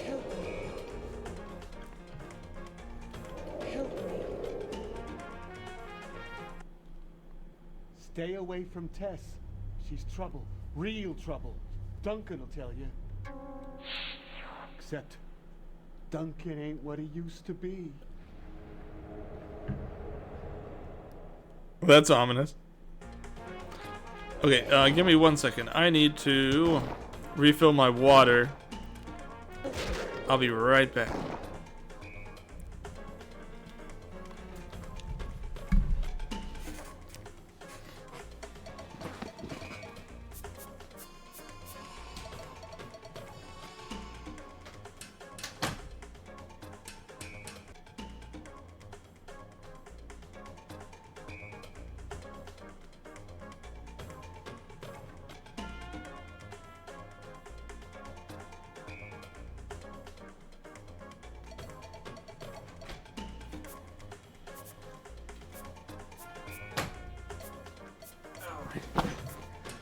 I return.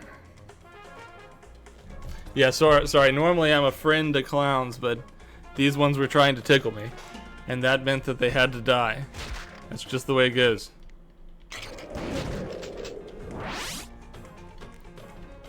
Yeah, I do think my ears are starting to hurt from the headphones, so we probably won't be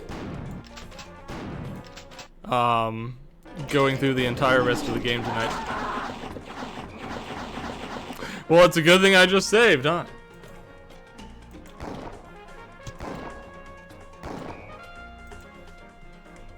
Alright, let's see.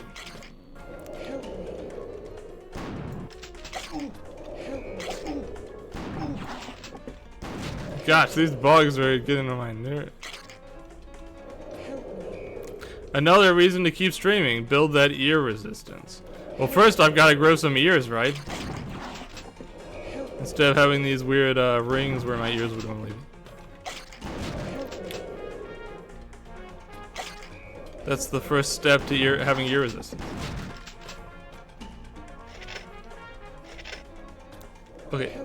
Well, this room was surprisingly annoying, but it should be clear now.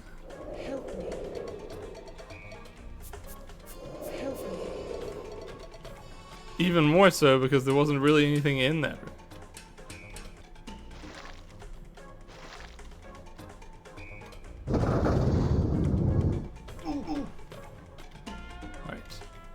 Let's see.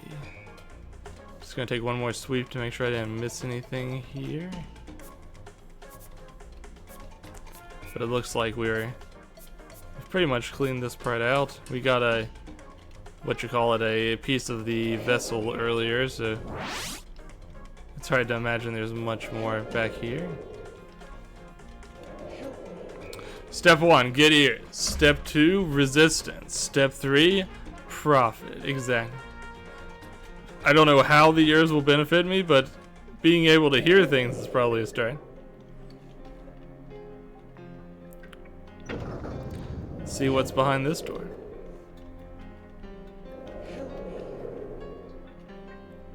Give me the skinny.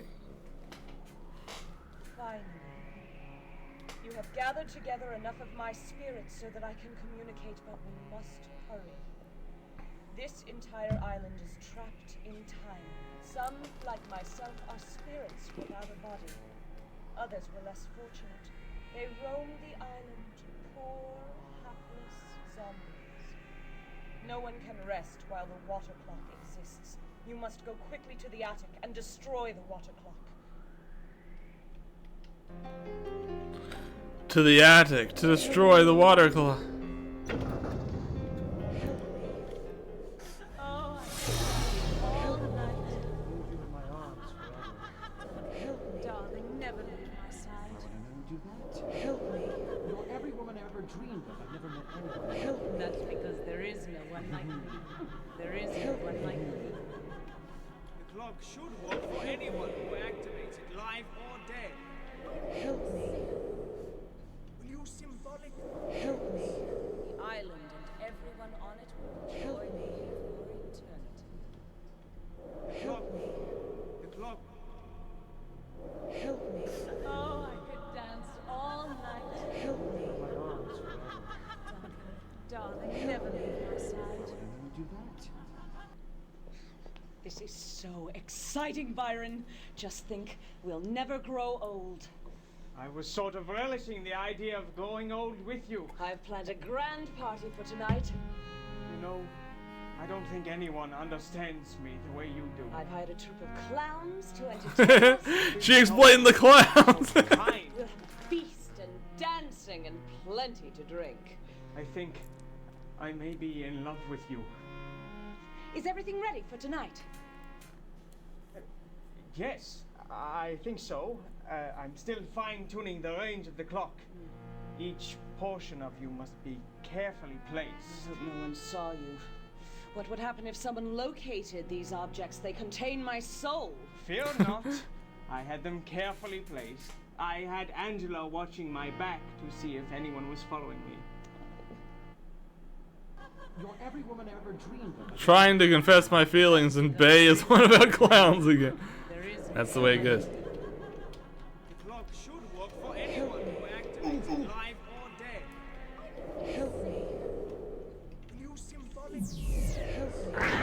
I pressed the Roger button and a whole bunch of succubi appeared. Clock.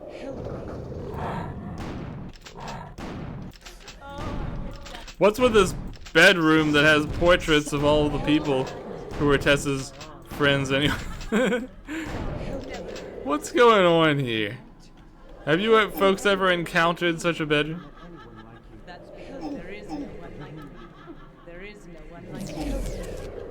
Fire, my one weakness. Ironically, Live or dead. this is pretty cool though. Symbolic objects. Help me. Island and everyone on it will join me. Help me. The clock. Help me. The clock. You don't keep portraits of all of your acquaintances in your bedroom? Everybody I meet has their own portrait in there. Darling, never leave my side. It would be negligent to do any less. That's because there is no. Let's see, visit everywhere on the island. I just got an achievement for it. Maybe we are finishing this game up tonight. Although I feel like finishing it without having all the vessels would be unfortunate. No, it looks like we have to place each of the vessels. This one says no say, this one says, sorry, nose, heart, back. What? Do you separate your back and your front? Ears, eyes, quasar, hands, arms. So what are we missing? We need the chest, we need the mouth, and we need the legs. Beware of Back means it's the back of the He's chair. no longer just a man. He's possessed by the evil force of the Egyptian god Set. What? How did that happen? Very cool texture in this room. Very sinister. Water clock was made to slow or even reverse the aging process of a mummy. It was placed over the sarcophagus, and a few drops of the dead ruler's blood was used to activate it. But how can I use it? I'm not about to be mummified and shoved into a box.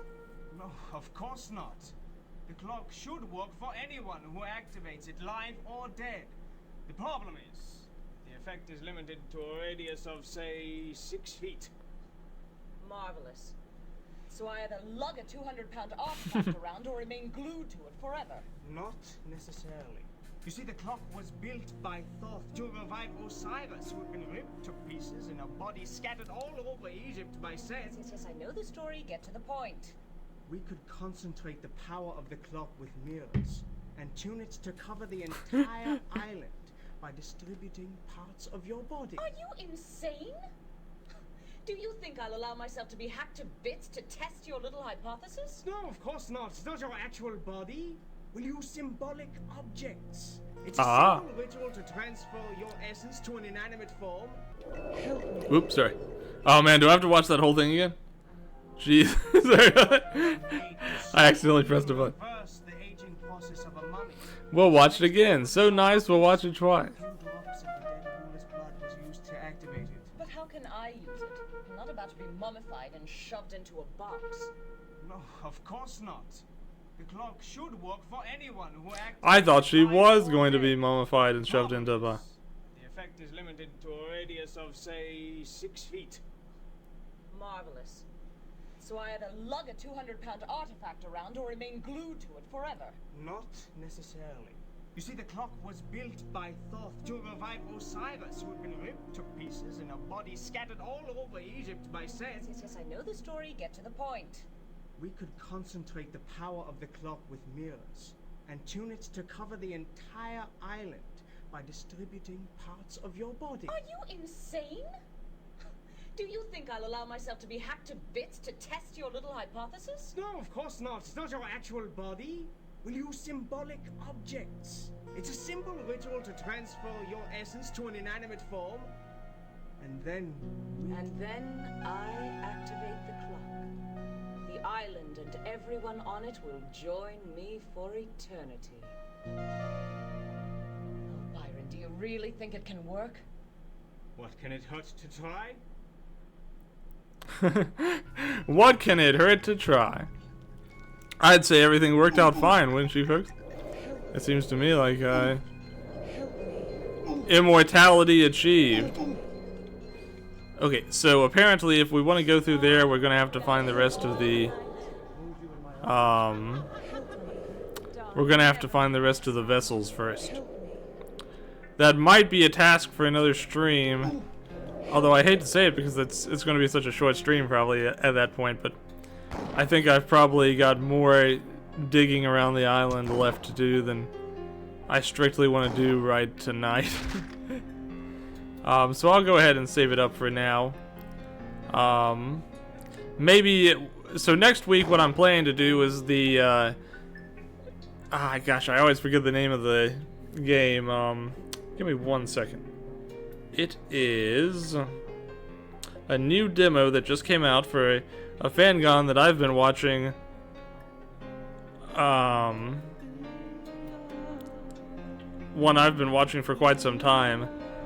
It is called the Uzi Jigoku Massacre. It's kind of like a dark, sort of horror-themed fangon. It's very impressive looking, and it just released its first public demo. I'm really excited to play it, and I'm going to be playing it next week, Friday, same time. I don't know how long it is, but I'm assuming it's not especially long, and if that's the case, maybe I'll have an hour or so to play around with this again afterward. If not, we'll just catch it after, maybe sometime later in November. Yeah, I don't know how fast it's going to be to find the rest of these parts, but I assume it's really just a matter of finding doors I haven't opened and opening them. But who knows, who knows. Yep, thanks for being here, AM. Thanks for everybody else who showed up. I'm going to find somebody to raid. Let's see who it's going to be. It's a little bit later than I usually get out of here. Who to raid? Who to raid? Thanks again for being here, Mechanic Hat, Heat.